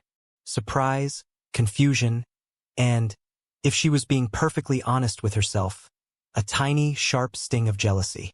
"Well, of course you are," Reba said, trying to force a supportive smile. "You have always been pretty, but she is new pretty." Cheyenne, feeling a sudden surge of territorial protectiveness over her husband's wandering eyes, glared at Van. "Oh, Van," Cheyenne said sweetly, her tone laced with venom. "That is such a funny story you can tell to your next wife." Van, completely oblivious to the danger he was in, looked at Barbara Jean. "Van, you really think that I am new pretty?" Barbara Jean asked, batting her eyelashes. "Oh, yeah," Van said with profound sincerity. "You are like a bleached-out Halle Berry." Barbara Jean gasped, delighted. Thank you. You are welcome, Van said proudly. He turned to leave the kitchen. I am going to go make some calls. As Van walked away, Brock suddenly appeared in the doorway, looking highly agitated. He had followed his wife over to Reba's house, unable to deal with the sudden shift in their dynamic. Brock sidled up to Barbara Jean, whispering loudly. So, Barbara Jean, yeah, is it true that when you lose a bunch of weight, you want to do, you know? He made a crude, bouncing motion with his hands. Bounce ka bounce. Van, who had not quite made it out of the room, shouted back, Van! Cheyenne threw her hands up in the air, thoroughly disgusted. Van quickly backpedaled, realizing his mistake. He rushed over to Cheyenne, putting his hands on her shoulders. Oh, Cheyenne, do not be upset. You are still hot. He desperately searched his mind for a compliment. You are like a bleached-out Jan Brady. Januari Jan Brady. Cheyenne stared at him with a look that could freeze water. I am Marcia, she hissed through gritted teeth. Marcia, Marcia, Marcia. As Cheyenne stormed out of the room, dragging a bewildered Van behind her, Barbara Jean turned her full, radiant attention back to Reba. So, Reba, I got an idea, Barbara Jean chirped enthusiastically. You should come down to the gym and meet George against her massive muscles. And her face was set in an expression of permanent, aggressive intensity. This was Dot. This is Reba, Jordan said pleasantly, gesturing to the terrified woman in sweatpants. She seems a little tense. I would spend some extra time on the stretching. Dot looked at Reba. Her eyes were cold, calculating, and completely devoid of mercy. Hey! Dot grunted, a single terrifying syllable. She pointed a massive finger at the blue stretching mat. Get down there. Reba swallowed hard. She looked at the door, then back at Dot. Survival instinct kicked in. She slowly, fearfully, lowered herself onto the mat. Spying was a dangerous game. Chapter 6. The Confrontation and the Revelation. An hour later, Reba returned to the house. She walked stiffly, her muscles aching in places she did not know existed. Dot had bent her into shapes resembling modern art. Brock was waiting in the living room, practically vibrating with nervous energy. He pounced the second she walked through the door. So, did you see him? Brock demanded, grabbing her arm. What is he like? Is he little? Could I take him? Reba glared at him, pulling her arm away. She rubbed her sore shoulder. He is big, Brock. He is very big. But he is not as big as Dot. She shivered involuntarily at the memory. So, what do you think? Brock pressed, completely ignoring her trauma. Is there something going on there? Reba sighed, walking over to the sofa and collapsing onto it. She rubbed her temples, trying to process everything she had seen. Look, Brock, Reba began slowly. I was hoping that I could go down to the gym and check things out and come back and tell you that there is nothing to worry about. But Brock's face went pale. That is it. He turned and marched toward the front door. Reba, come on. Okay, Reba said, dragging herself off the couch. She followed him out the door, knowing a storm was brewing. As they walked across the lawn toward Brock's house, Reba tried to explain. I do not know if they are having an affair or not, but if they keep working out like that, they might be having a baby. Brock stopped dead in his tracks, his eyes bulging. Man, I knew there was something going on. He stormed up his front steps and threw open the door. Barbara Jean was standing in the living room, humming happily as she unpacked her gym bag. She looked radiant, energized, and completely oblivious to the impending explosion. Hey, everybody, Barbara Jean sang out cheerfully. I am here, and I am saying well. Oh, hi, honey, Brock interrupted, his voice deadly calm, masking a seething fury. Barbara Jean smiled. Don't you hi honey me. Brock pointed an accusing finger at her. What are you talking about? Oh man, did you honestly think that I would not find out about you and Jordan? Barbara Jean looked genuinely confused. Her smile faded. What? We were working out. It was perfectly innocent. Brock scoffed loudly, a harsh, bitter sound. He turned to Reba, who was hovering uncomfortably by the door. Reba, tell him what you saw. Reba held up her hands in surrender, taking a step back. I do not want to get involved. She said you are having an affair, Brock stated bluntly, turning back to his wife. Barbara Jean gasped, clutching a hand to her chest. Any more than I already am. She realized the phrasing was terrible. Okay. Jordan and I are not having an affair. Then why were you letting him touch you like that? Brock yelled, his jealousy finally boiling over. Barbara Jean stared at him, her eyes wide. Then, she let out a short, incredulous laugh. She looked at Reba, then back at Brock. He is gay, Barbara Jean said simply. The silence that followed was deafening. All the air seemed to leave the room at once. Brock blinked rapidly, trying to process the information. What? Barbara Jean rolled her eyes, shaking her head in utter disbelief. Reba, do you honestly think I would let a straight man grab my breasts? Reba choked on her own saliva, coughing violently. Excuse me, he grabbed your breasts. He is gay, Barbara Jean reiterated, as if that explained everything perfectly. He was not touching them. He was arranging them. She waved her hand dismissively. Carry on with your lives. Brock exhaled a massive breath, closing his eyes in profound relief. The tension instantly drained from his shoulders. His marriage was safe. His macho rival was non-existent. Oh, thank God, he whispered. But the relief was short-lived. Barbara Jean was not finished. She turned her attention to Reba, her expression shifting from confusion to deep hurt. No, Reba, Barbara Jean said, her voice trembling slightly. Everything is not fine. I had no idea you were so threatened by the new me. Reba stopped coughing and stood up straight, suddenly defensive. Threatened? Yes, Barbara Jean accused, crossing her arms over her chest. The slim waist, the toned legs, the phallus. Reba looked at her, utterly baffled. The phallus. The girls, Barbara Jean corrected herself quickly. Oh, the puppies. Reba shook her head vigorously. I am not threatened by you. Really? Barbara Jean challenged, stepping closer. Yeah. Then why did you go down to the gym? What were you spying on me? Reba hesitated. The truth was uncomfortable. No. Barbara Jean stared her down. Okay.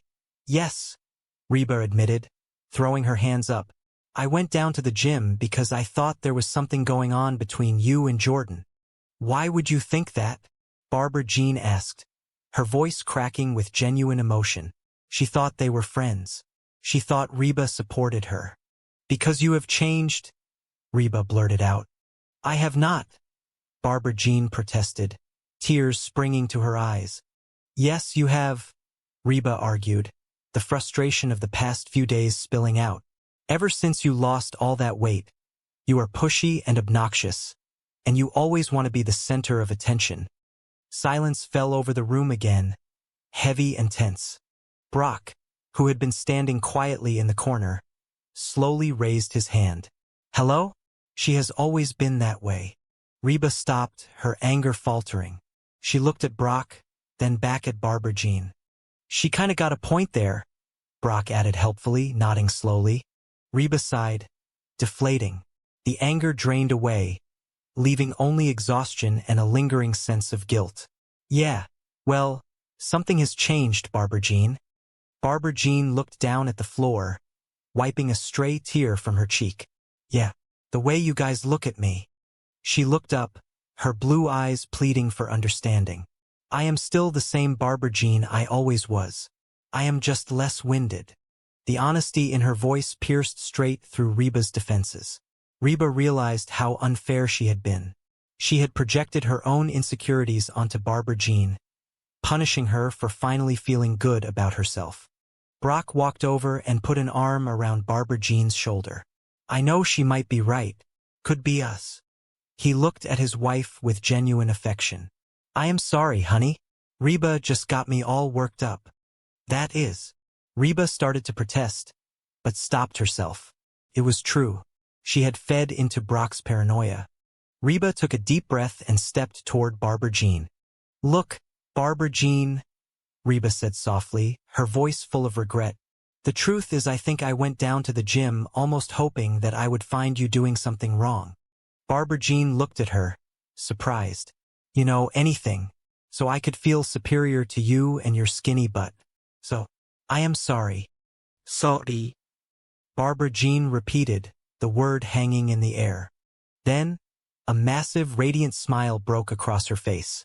The hurt vanished instantly, replaced by a pure, blinding joy. "Yeah," Reba confirmed, confused by the sudden change in mood. "This is great," Barbara Jean squealed, clasping her hands together in sheer delight. "For the first time since we have known each other, you want to be me." Reba's eyes widened in horror. "I do not want to be you." "I know," Barbara Jean shouted gleefully, doing a small happy dance. "It is even better. You want to look like me." Reba stared at her, utterly defeated by the impenetrable wall of Barbara Jean's optimism. There was no arguing with logic that twisted. "Hey, where are you going?" Brock asked as Reba turned and walked toward the door. "Just going to go grab something to eat," Reba muttered without looking back. "I will see you next year." She walked out into the cool evening air, leaving Brock and a triumphant Barbara Jean in their living room. As she walked across the lawn, she felt a strange sense of peace. Things were chaotic, yes. They were dysfunctional, certainly, but they were family. And maybe, just maybe, she would let Barbara Jean have this victory. Chapter 7. The Wig and the True Meaning of Beauty. Later that evening, the house was finally quiet. The green smoothie disaster had been cleaned up, the emotional explosions had settled, and a sense of normalcy had returned. Van and Ben were sitting in the living room. The television was off, the screen dark and silent. "Hey, buddy," Van said, staring at the blank screen. "What are we watching?" Ben looked at the black glass, then at Van. "No, we are not." Van nodded slowly. "Want a rock, paper, scissor for the remote?" Ben sat up, a look of fierce determination on his face. This was his chance for redemption. "Let us go." They raised their fists. The tension was palpable. "You are going to pick scissors, are not you?" Ben asked, trying to read Van's mind. "Get out," Van scoffed, avoiding eye contact. As they prepared to battle, Cheyenne walked slowly down the stairs. She was wearing her old, comfortable flannel pajamas, the ones with the faded plaid pattern that she had owned for years. She looked nervous, fidgeting with the hem of her shirt. "Hey, honey," Cheyenne called out softly. Van turned around, dropping his fist. "Hey, baby, I need to talk to you." Cheyenne walked into the living room, keeping one hand carefully hidden behind her back. "Oh, honey, I just got the television," she lied, trying to deflect the serious tone. "Well," Cheyenne began, taking a deep breath. She looked at the floor, struggling to find the right words. The events of the day, seeing Barbara Jean's transformation and Van's reaction to it, had stirred up deep insecurities. "I started thinking that maybe you do not think of me as new pretty because I do not do enough to keep your interest." Van stood up instantly, his face filled with alarm. He closed the distance between them, taking her hands gently. "No, honey, you were way hot. Guilty. But anyway," Cheyenne continued, her voice trembling slightly. She pulled her hand from behind her back. "I thought that maybe I should, change my look every now and then just to keep things fresh. So, I bought a wig." She held up a cheap, brightly colored synthetic wig. It looked completely ridiculous, a chaotic mess of artificial curls. Van stared at the wig, then up at Cheyenne's beautiful, vulnerable face. He felt a sharp pang in his chest. He realized how his careless words earlier had hurt her. He reached out and gently took the wig from her hand. "Cheyenne, put that down," Van said softly, his voice serious and sincere. He tossed the wig onto the sofa. He placed both hands on her shoulders, looking deeply into her eyes. "Listen to me," Van said slowly, making sure every word resonated. I think it is a good thing that when I look at you, I do not see the beautiful girl with the killer bod. Cheyenne's face fell. That was not exactly what a girl wanted to hear. I see my wife, Van continued, his voice thick with emotion.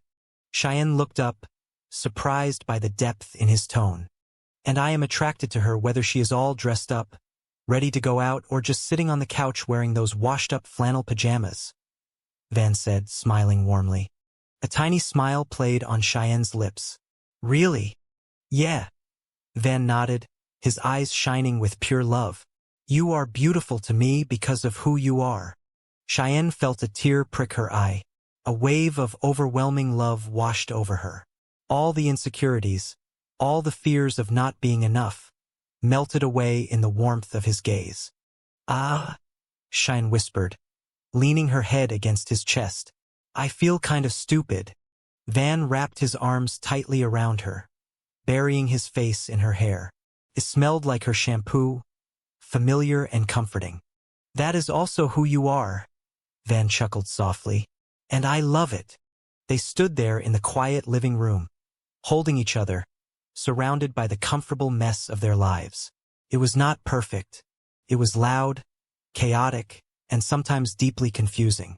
But in that moment, it was exactly where they were supposed to be.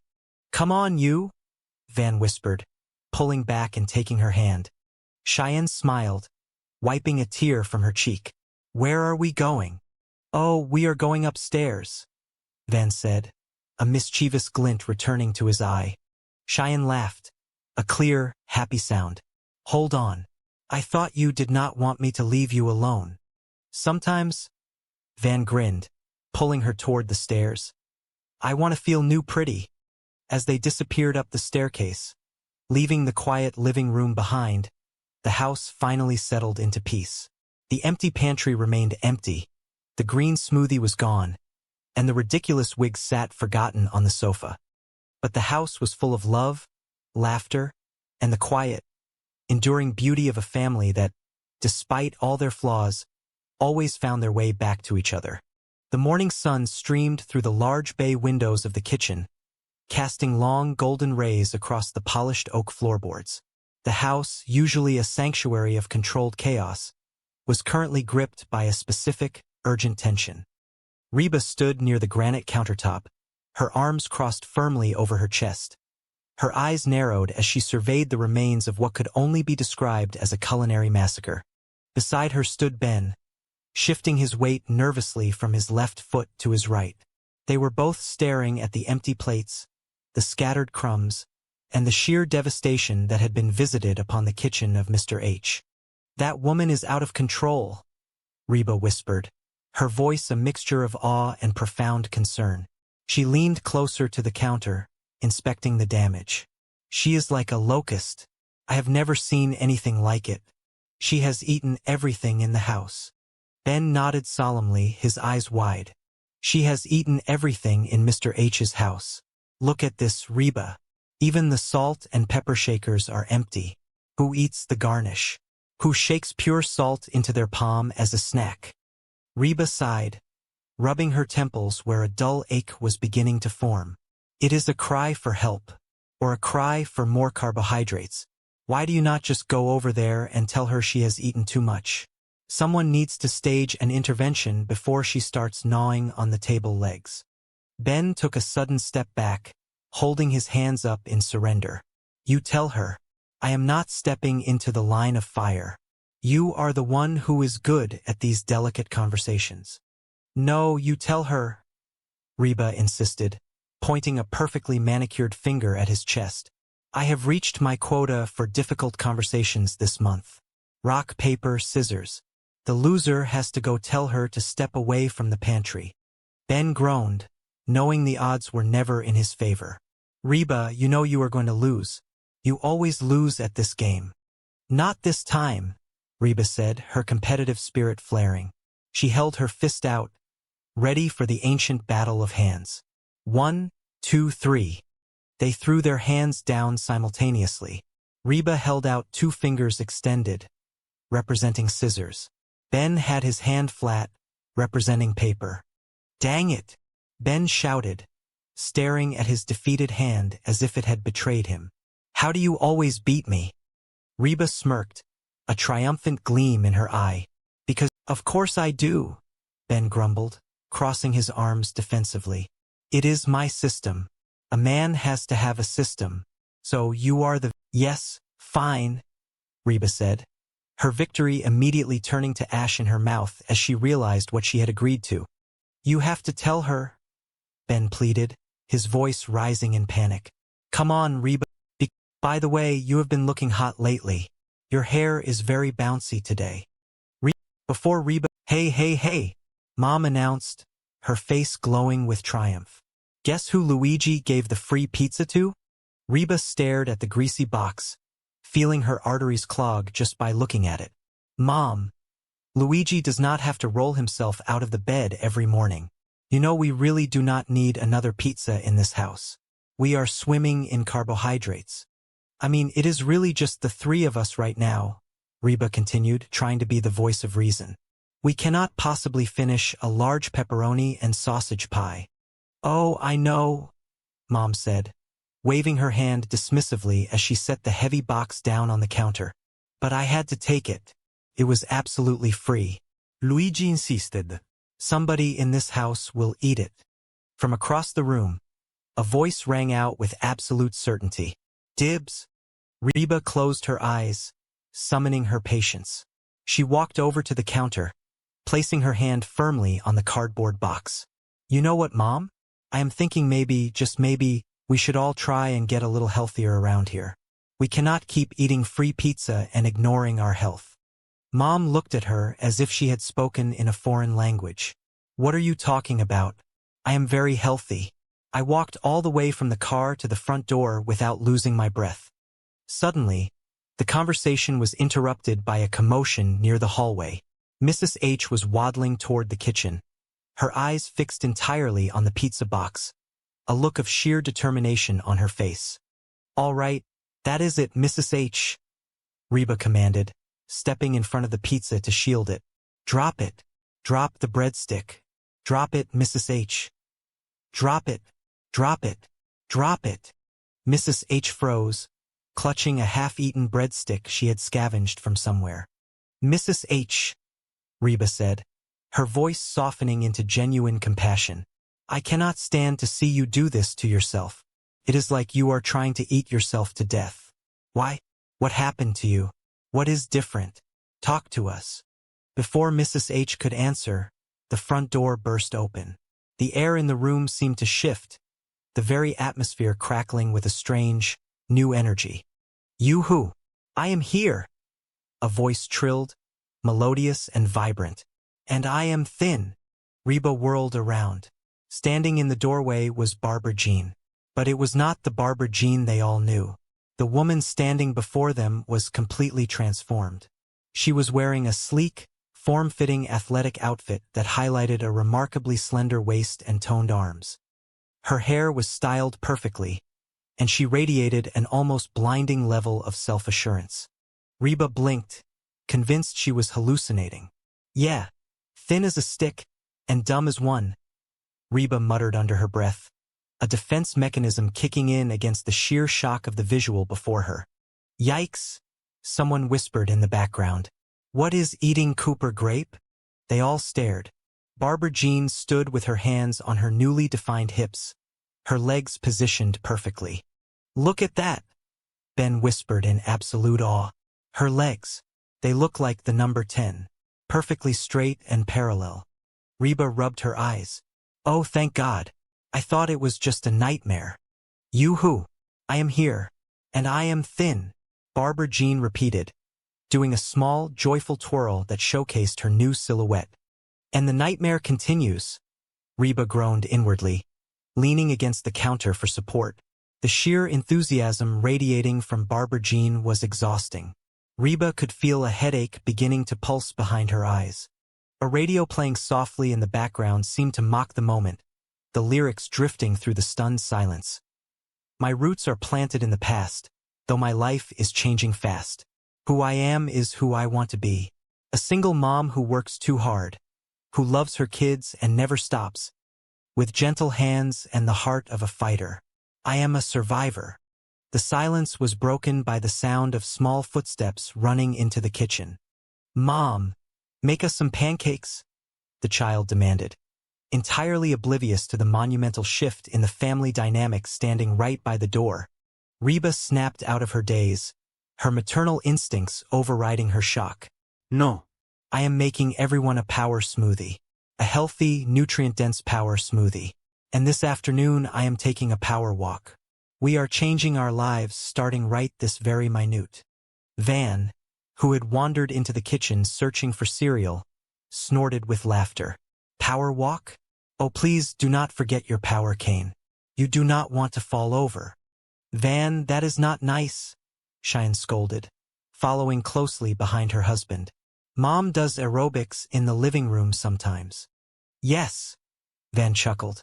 She could shatter her hip doing those jumping jacks. Reba shot Van a glare that could freeze boiling water. And yet, in the blink of an eye, I can make you both homeless. Do not test me today, Van. Barbara Jean, feeling ignored, stepped further into the light. Hey, everybody. I am here and I am. Oh, shut up and have a donut, Reba snapped, handing her a glazed pastry from a box on the counter, desperate to ground the woman back in reality. Barbara Jean looked at the donut as if it were a poisonous serpent. Oh, Reba, you are not still trying to lose weight by drinking those awful power smoothies, are you? Jordan, my personal trainer, says that those things are absolutely loaded with hidden carbohydrates. Reba clutched her green, murky smoothie closer to her chest. Barbara Jean, I am all for adopting a healthy new lifestyle. Truly, I am proud of you. But seriously, there has to be some sort of middle ground between lettuce and sheer vanity. She noticed Van staring unblinkingly at the doorway. Will you stop staring at her? Van blinked, looking confused. What? We have been staring at her for like the past 2 hours. It is hard to look away. Well, she is pretty, Cheyenne said quietly, her voice tinged with a sudden, painful insecurity. Cheyenne looked down at her own comfortable sweatpants and oversized t-shirt, suddenly feeling very inadequate. I am pretty, Reba stated, adjusting her posture. Well, of course you are, Mom, Cheyenne said quickly, trying to smooth things over. You have always been pretty. But Barbara Jean, she is new pretty. Reba let out a sarcastic laugh. Oh, Van. That is such a funny story you can tell to your next wife after I bury you in the backyard. Van, missing the threat entirely, turned to Barbara Jean. Van, do you really think that I am new pretty? Barbara Jean asked, batting her eyelashes playfully. Oh, yeah, Van said with absolute sincerity, nodding his head enthusiastically. You are like a bleached-out Halle Berry. Barbara Jean beamed, placing a hand over her heart. Thank you, Van. That is the nicest thing anyone has ever said to me. You are welcome, Van replied happily. I am going to go make some telephone calls. As Van bounded out of the room, Cheyenne lingered, her brow furrowed in thought. So, Barbara Jean. Yes, Barbara Jean replied, still glowing from the compliment. Cheyenne shifted uncomfortably. Is it true that when you lose a massive amount of weight, you want to do, Bounce, kabounce? She gestured awkwardly, trying to imply physical intimacy without saying the words. Hum. Cheyenne suddenly yelled toward the hallway, her anxiety spiking. Oh, Cheyenne, do not be upset, Van called back from the other room. You are still hot. Cheyenne sighed, looking at her reflection in the microwave door. You are like a bleached-out Jan Brady, Van yelled helpfully from the hallway. January Jan Brady from the television show. Cheyenne closed her eyes, completely mortified. I am Marcia. Marcia, Marcia, Marcia. Not Jan. Barbara Jean clapped her hands together, redirecting the attention back to her favorite subject. So, Reba, I have a fantastic idea. You should come down to the gymnasium with me today and meet Jordan, my personal trainer. Reba took a slow sip of her dreadful smoothie. I think I would rather perform my own dental surgery, thank you. Seriously, Reba, He will completely change your life. Barbara Jean gushed, stepping closer. I mean, he is so much more than just a personal trainer. He is a life coach. He taught me how to work out properly and eat right. That is his job, Barbara Jean, Reba pointed out flatly. Yes, but it is deeper than that, Barbara Jean continued, her eyes shining with admiration. We go over the clothes I am going to wear for the week, the motion pictures I am going to see at the cinema. Reba raised an eyebrow, sensing a sudden shift in the narrative. Whoa, wait a minute. He tells you the motion pictures you are going to see? What does watching a movie have to do with you getting in physical shape? Barbara Jean waved her hand gracefully. Oh, nothing at all. We just happen to have the exact same sense of humor. That actor, Tim Allen, just kills us. We laugh so hard.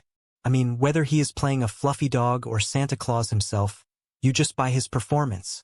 He is so believable. Reba stared at her, trying to process the sheer absurdity of the conversation. So, you will come meet Jordan? Barbara Jean pressed, hopeful. No, Reba said firmly. Oh, come on, Reba, Barbara Jean pleaded, linking her arm through Reba's. I want my absolute best girlfriend to meet my absolute best boyfriend. The kitchen went dead silent. Barbara Jean gasped, her hands flying to cover her mouth. Boyfriend? Oh, whoops. That came out entirely wrong. I meant trainer. Best trainer. Reba looked at her, a profound sense of suspicion beginning to take root in her mind. Oh, well, thanks anyway, Barbara Jean, but I think I am just going to stay right here in my kitchen with my nutritional smoothie. She took another sip, grimacing at the bitter taste of kale and flaxseed. Delicious. It tastes exactly like fruit gravy. Just then, Brock walked into the kitchen, looking exhausted and slightly disheveled. He stopped in his tracks as he saw his wife. Oh, hey, Barbara Jean, Brock said, his voice carrying a heavy tone of insecurity. Here you are. I have been looking for you all morning. Listen, how would you like to go out and grab a quick lunch today? Just the two of us? A little romantic date. Barbara Jean looked at the clock on the wall and sighed regretfully. Oh, honey, I cannot. I am going to the gymnasium to meet Jordan. Brock's face fell, his shoulders slumping. Well, cannot you skip the gymnasium just this once? Come on, honey. I will take you to that wonderful, romantic French restaurant downtown that you like so much. The one with the heavy sauces. Really? Barbara Jean looked genuinely torn for a fraction of a second. Skip my workout and eat rich French food? She shook her head firmly. No can do. Man, I have to go burn some calories. She kissed him quickly on the cheek. I will see you later. And with that, she swept out the back door, leaving a cloud of expensive perfume in her wake. Brock stood frozen in the middle of the kitchen, staring at the door she had just exited through. Man, she blew me off again. Unbelievable. He turned to Reba, his eyes wide with a mixture of sadness and rising panic. All she wants to do is go down to that health club and spend her time with Jordan, her trainer. Exactly, Reba said, leaning against the counter, observing the drama unfolding before her. Frankly, Reba, I like the new physical shape she is in, but the new attitude she has developed, not so much, Brock complained, running a hand through his hair. Reba chuckled softly. Oh, that is really funny coming from you, Brock. You of all people complaining about someone acting differently. Brock ignored the jab, his mind racing with terrible scenarios. Jordan is so great. Jordan is so toned and funny. Jordan likes Tim Allen movies. Well, I have news for you, Reba. Nobody on this earth is perfectly toned and funny at the same time. It defies the laws of nature. Reba sighed, putting her empty glass down. Brock, you are overreacting. She is just excited about being healthy. She lost a lot of weight. Let her enjoy her moment in the sun. Oh, really? You think I am overreacting? Brock paced the length of the kitchen, his anxiety practically vibrating off of him. Yes, Reba, I think she might be having a romantic affair with this guy. My wife is having an affair with her personal trainer. Reba rolled her eyes. Barbara Jean having an affair with her trainer? Brock, listen to yourself. You are being paranoid. Am I? Brock stopped pacing and looked Reba dead in the eye. I mean, sure, he is probably a significantly better man than I am. He is definitely better looking, and he is undeniably younger. He has 0 body fat. Reba. 0. But. Brock took a deep breath, his voice trembling slightly. That is it. Reba, I need you to do me a massive favor. I need you to help me out. Oh no, Reba said, holding up both hands and backing away. Whatever you are about to ask, the answer is absolutely no. I want you to go down to the gymnasium and see if there is anything going on between them. Brock pleaded, stepping closer. You know, just casually observe them. Spy on him for me. Be my eyes and ears. No way, Reba declared firmly. Absolutely not. You know, Brock, Barbara Jean may have a very, very long list of personal faults. And I have that entire list written down if you need a printed copy, Brock offered unhelpfully. But, Reba continued, talking over him, she is nothing if not fiercely faithful to you. She loves you, Brock. She would never cheat on you. Brock scoffed, shaking his head. Yeah, right. She was faithful up until now. But now that she is remarkably thin and objectively hot, she has all kinds of new options in the world. She does not have to settle for me anymore. Reba felt a small ping of pity for her former husband. His insecurity was palpable. Look, Brock, if this situation is worrying you that much, you need to be an adult and be honest with her. Communicate. Communicate, Brock echoed, as if it were a dirty word. Yes, Reba insisted. Tell her exactly how you feel. Tell her that you feel neglected. Tell her that you just need a hug and some reassurance every now and then. Brock stared at her, horrified. Oh, now there is a brilliant idea, Reba. See? Why, since my primary competition for my wife's affection is a macho, highly muscular dude who lifts heavy iron, I should go the complete opposite direction and appear all weak, vulnerable, and whiny. That will certainly win her back. Reba threw her hands up in frustration.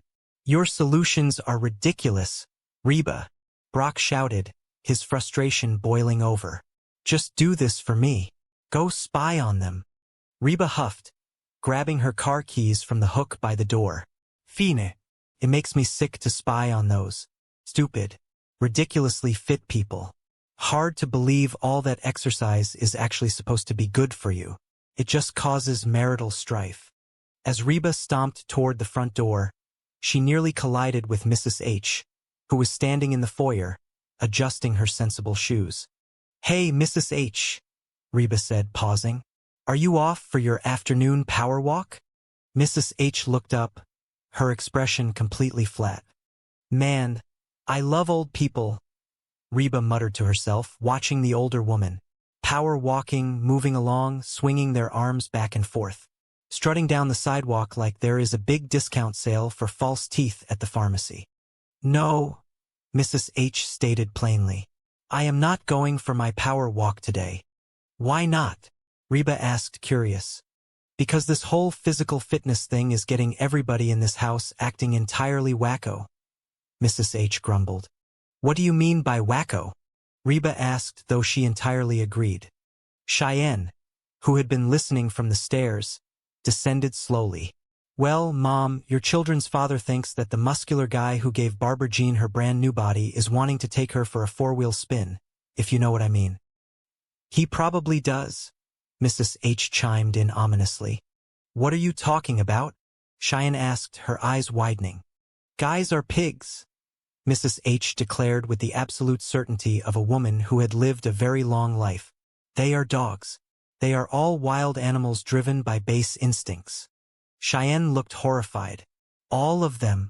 They just care about hot women, Mrs. H continued, her voice filled with ancient bitterness. They are hot dogs. Terrible creatures. Van walked into the foyer, having overheard the last part of the conversation. My point is, Cheyenne, is that when you have a hot lady for a wife, you have got to keep your guard up at all times. Danger is everywhere. Cheyenne crossed her arms, her insecurity flaring up again. You used to keep your guard up with me. I used to. Van repeated, sensing he had walked into a trap. Yes, you used to, Cheyenne accused him. Now you do not even care. No, baby, do not take it like that, Van pleaded, rushing over to his wife. It is just that I have grown into a very mature, incredibly stable individual. That is all. I trust you completely. Cheyenne glared at him, entirely unappeased by his logical response. Well, I do not like it. She spun on her heel and stomped back up the stairs. Van muttered, scratching his head in profound confusion. Where have you been, Ben? He asked as Ben walked through the front door, carrying a brown paper bag. I went to get something to eat, Ben replied simply, pulling a sandwich from the bag. Van repeated, turning to Reba. So, Ben, do you think that Brock might actually be right about this personal trainer guy? Is he trying to steal Barbara Jean? Ben took a thoughtful bite of his sandwich. Sure. This guy could be hot for Barbara Jean. She looks great. But since Barbara Jean is not looking to play outside of her marriage, there is zero problem. And it is incredibly obvious that Barbara Jean is not looking for romance. Why is this so obvious to you? Reba asked, leaning against the doorframe. Two very distinct reasons, Ben explained, holding up two fingers. Number one, Barbara Jean is notoriously terrible at keeping secrets. She physically cannot do it. And number two, she genuinely thinks of you, Reba, as her absolute best friend in the entire world. Reba cringed slightly at the word, friend. If she were fooling around with this trainer guy, Ben continued, she would be constantly talking about him to you. She would spill the beans immediately. Heck, she would probably even want you to physically meet him. Reba froze, the color draining from her face. Meet him? Oh, sweet heavens. What is wrong? Ben asked, noticing her sudden panic. Where are you going in such a hurry? I have to go down to the gymnasium with the rest of the wackos, Reba announced, throwing the front door open. I have a terrible feeling about this. All right? Ben called out cheerfully as she ran to her car. Well, keep those arms a-swinging when you walk. 30 minutes later, Reba stood outside the massive glass doors of the Elite Fitness Pavilion. The thumping bass of aerobic music vibrated through the pavement beneath her feet. Taking a deep breath to steady her nerves, she pushed the heavy doors open and stepped into a world completely alien to her. The air smelled intensely of citrus cleaning products, rubber floor mats, and expensive sweat. Everywhere she looked, perfectly sculpted bodies were lifting heavy pieces of iron, running furiously on treadmills that went nowhere, and contorting themselves into impossible shapes. Reba walked tentatively past a row of stationary bicycles, feeling incredibly out of place in her denim jeans and comfortable cardigan. Man, there is a lot of extremely beautiful people walking around here, she murmured to herself, dodging a man carrying two massive weights. You should see them naked in the locker room shower. I bet it looks like a classical Renaissance painting. She scanned the massive room, her eyes darting between rows of complex machinery. Finally, in a far corner designated for floor exercises, she spotted them. Hey! A deep, melodic voice echoed across the room. Reba turned to see a man who looked like he had been carved out of marble by a very generous sculptor. He had a brilliant smile, perfect teeth, and arms that stretched the fabric of his athletic shirt to its absolute breaking point. Jordan, Barbara Jean cooed, gazing up at him from a blue foam mat on the floor. Hey, are you ready to start today's session, Barbara Jean? Jordan asked, his voice dripping with enthusiasm. Yeah, I am ready, Barbara Jean giggled, sitting up. Hey, I have to say, you look absolutely great in that new pink outfit, Jordan complimented her smoothly. Barbara Jean blushed deeply, touching her collarbone. Oh, well, the other woman inside me is getting kind of baggy, so I had to buy new clothes. Reba hid behind a towering stack of towels, observing the interaction like a seasoned wildlife documentarian. Can you believe her? Reba whispered to a stack of folded white cotton. She did the impossible. She lost all that excess weight, and now she is keeping these fellas mesmerized. Oh, Oh, oh, oh, oh, okay. Calm down, Reba. She took a deep breath, stepped out from behind the towel cart, and marched across the rubberized floor toward them.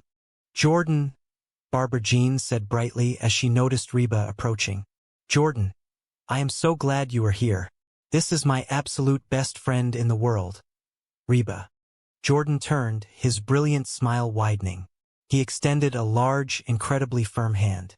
Hey, it is a pleasure to meet you. I am Jordan. Reba cautiously shook his hand, feeling the sheer strength in his grip.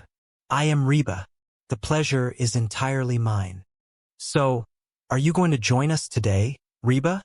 Jordan asked enthusiastically, gesturing to an empty mat beside Barbara Jean. We are just about to get started on a rigorous core routine. Reba took a step backward, eyeing the foam mat with deep suspicion. Oh, I do not know about that. I just think that me and my fellows will just stand over here and watch for a little while. Take in the scenery. Jordan laughed warmly, a deep rumbling sound. Well, Reba, I have to be honest with you. You are absolutely not going to get into physical shape by just watching other people do the work. You need to sweat a little bit. It is good for the soul.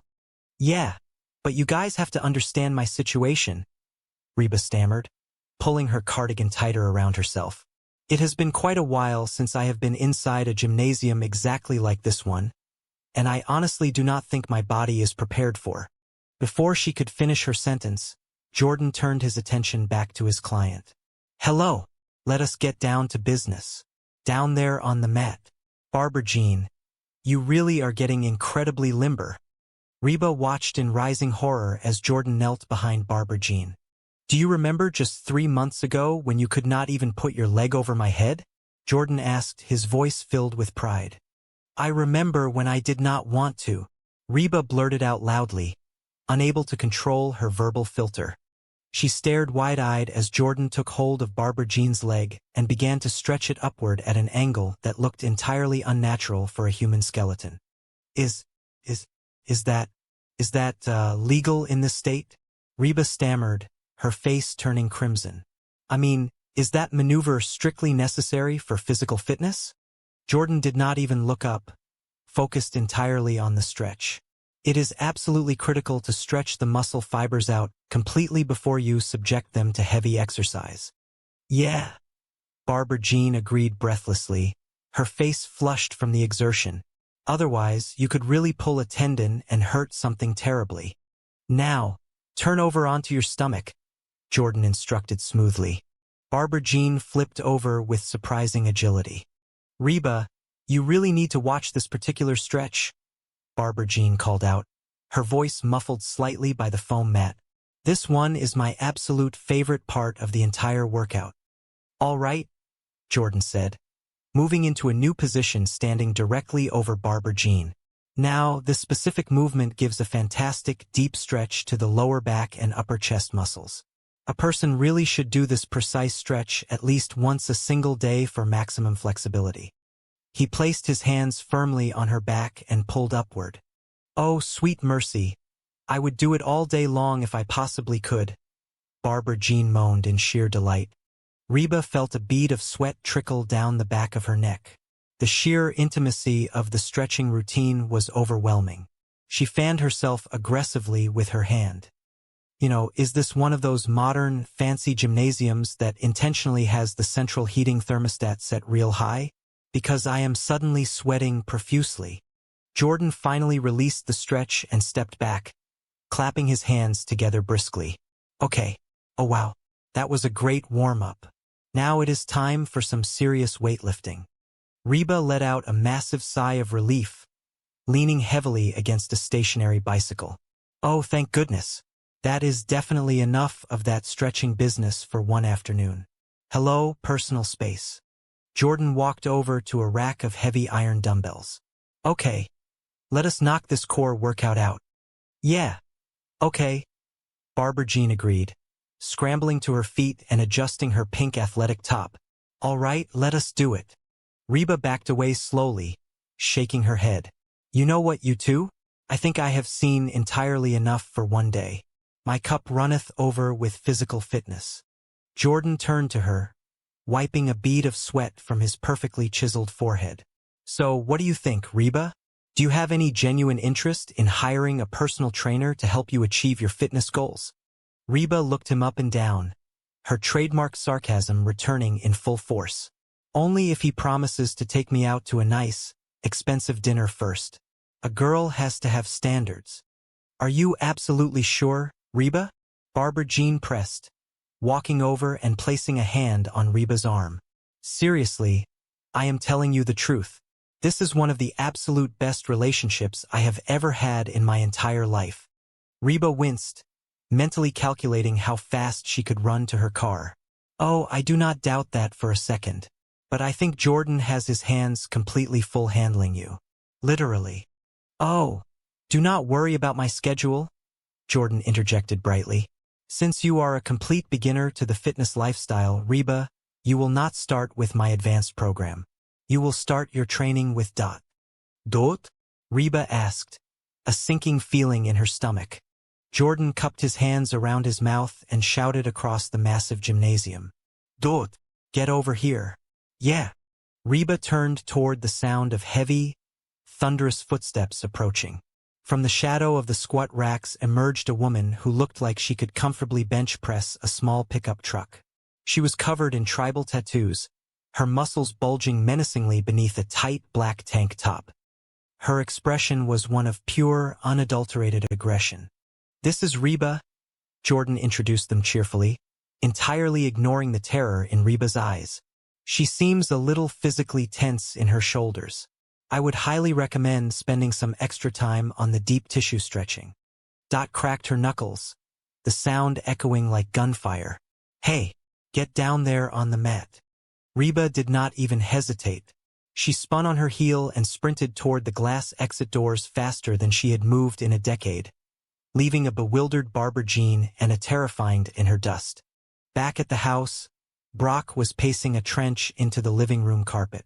When the front door finally opened and Reba stumbled inside, panting and flushed, he practically pounced on her. So, did you see him? Brock demanded, his eyes wide with desperate anticipation. What is he like?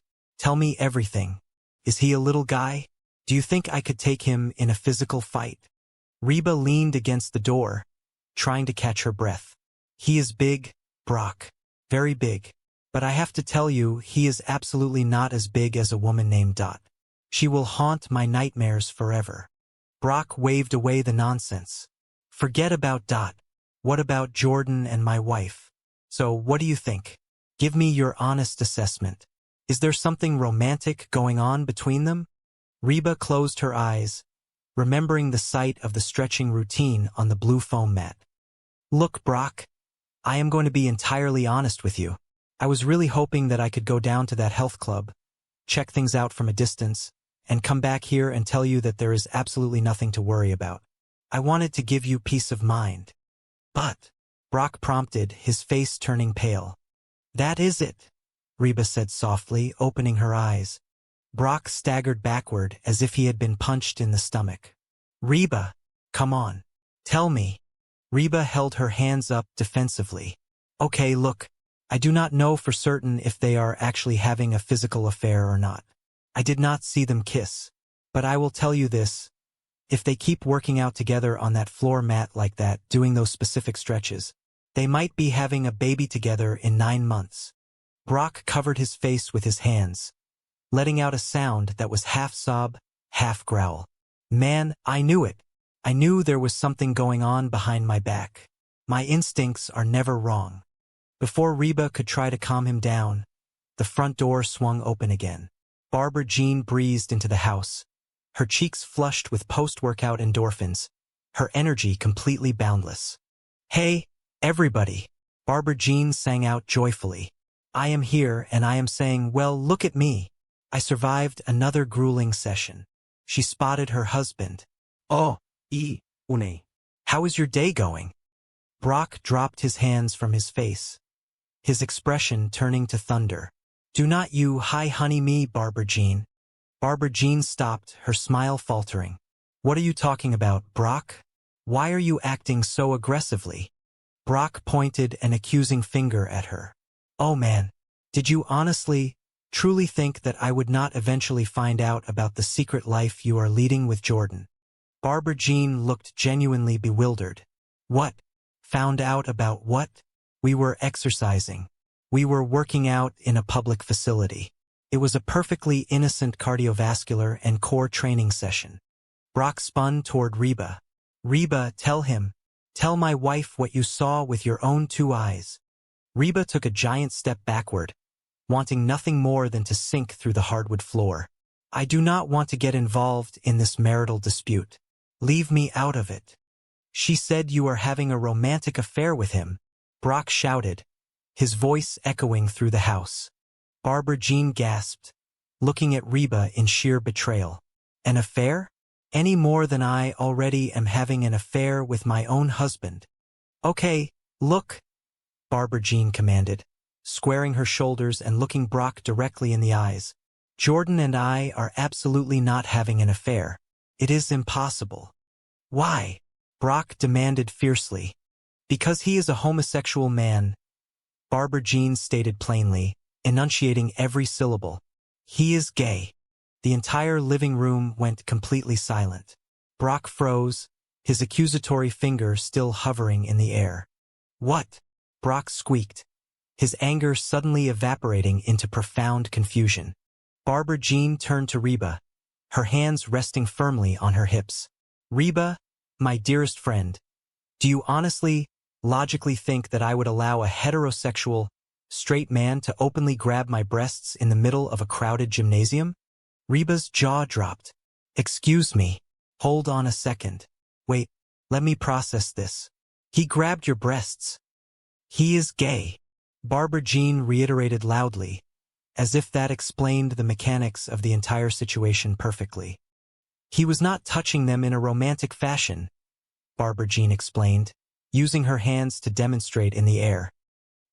He was meticulously arranging them so I would not strain a pectoral muscle during the bench press movement. It was purely anatomical.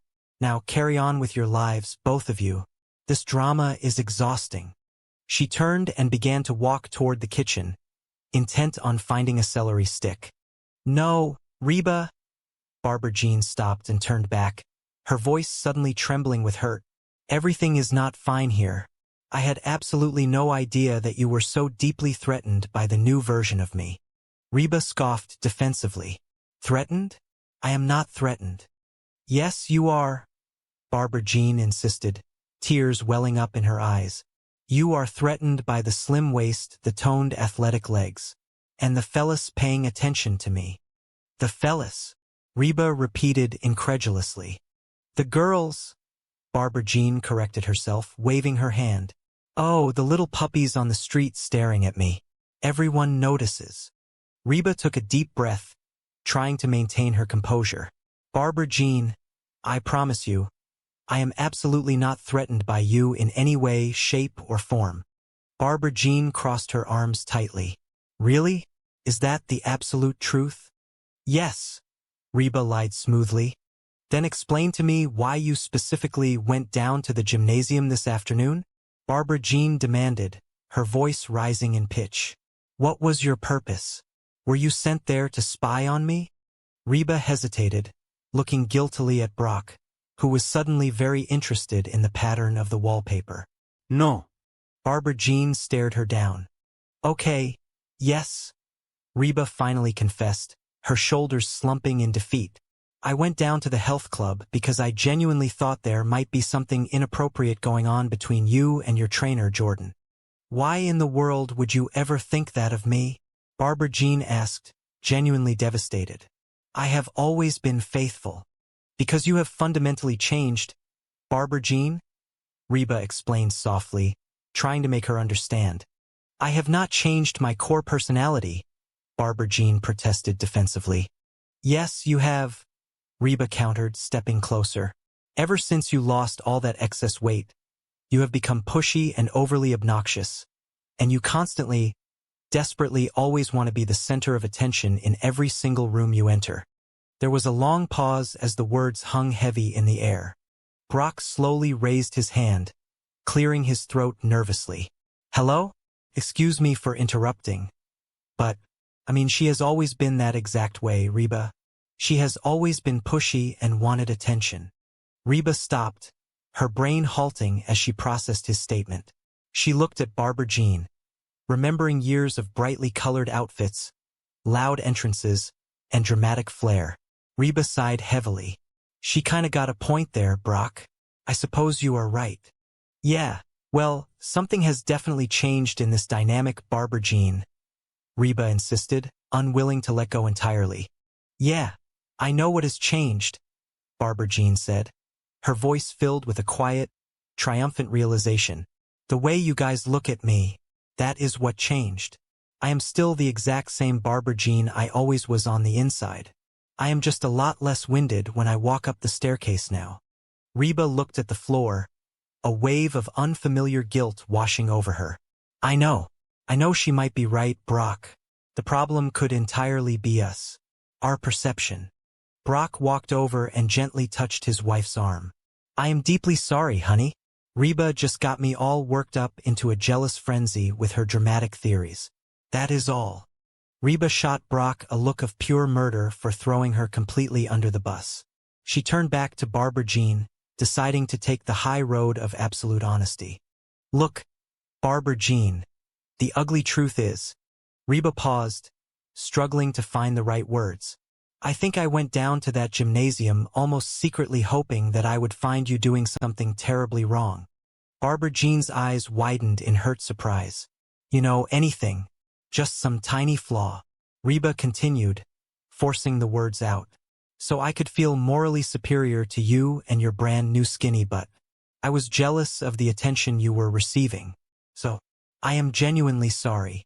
Barbara Jean stared at Reba for a long, silent moment. Reba braced herself for the yelling, the crying, or the dramatic exit. Instead, a massive, brilliant smile spread across Barbara Jean's face. Sorry. Barbara Jean repeated, her voice practically vibrating with joy. Yeah, you were sorry. Oh my goodness, Reba, this is absolutely great. Reba looked confused. It is. Yes, Barbara Jean squealed, clapping her hands together. For the absolute first time since we have known each other, in all these long years, you actually want to be me. You are jealous of me.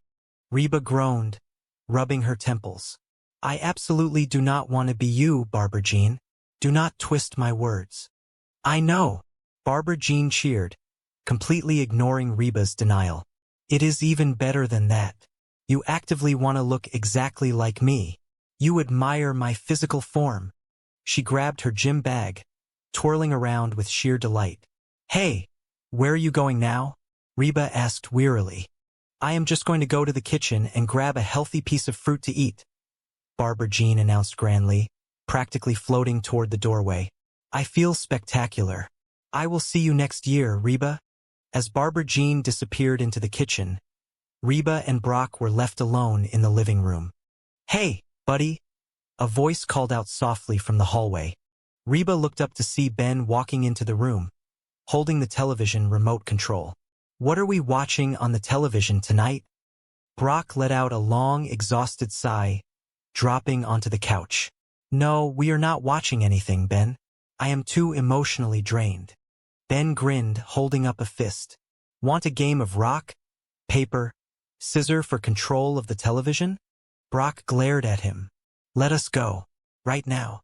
They faced each other. You are going to pick scissors again, are not you? Brock demanded suspiciously. Get out. Ben laughed, dodging a pillow that Brock weakly threw at his head. Upstairs, the atmosphere in Cheyenne and Van's bedroom was significantly quieter, but thick with unspoken tension. Cheyenne was sitting at her vanity mirror, staring critically at her reflection. She picked up a hairbrush, put it down and sighed heavily. Van walked into the bedroom, drying his hair with a towel.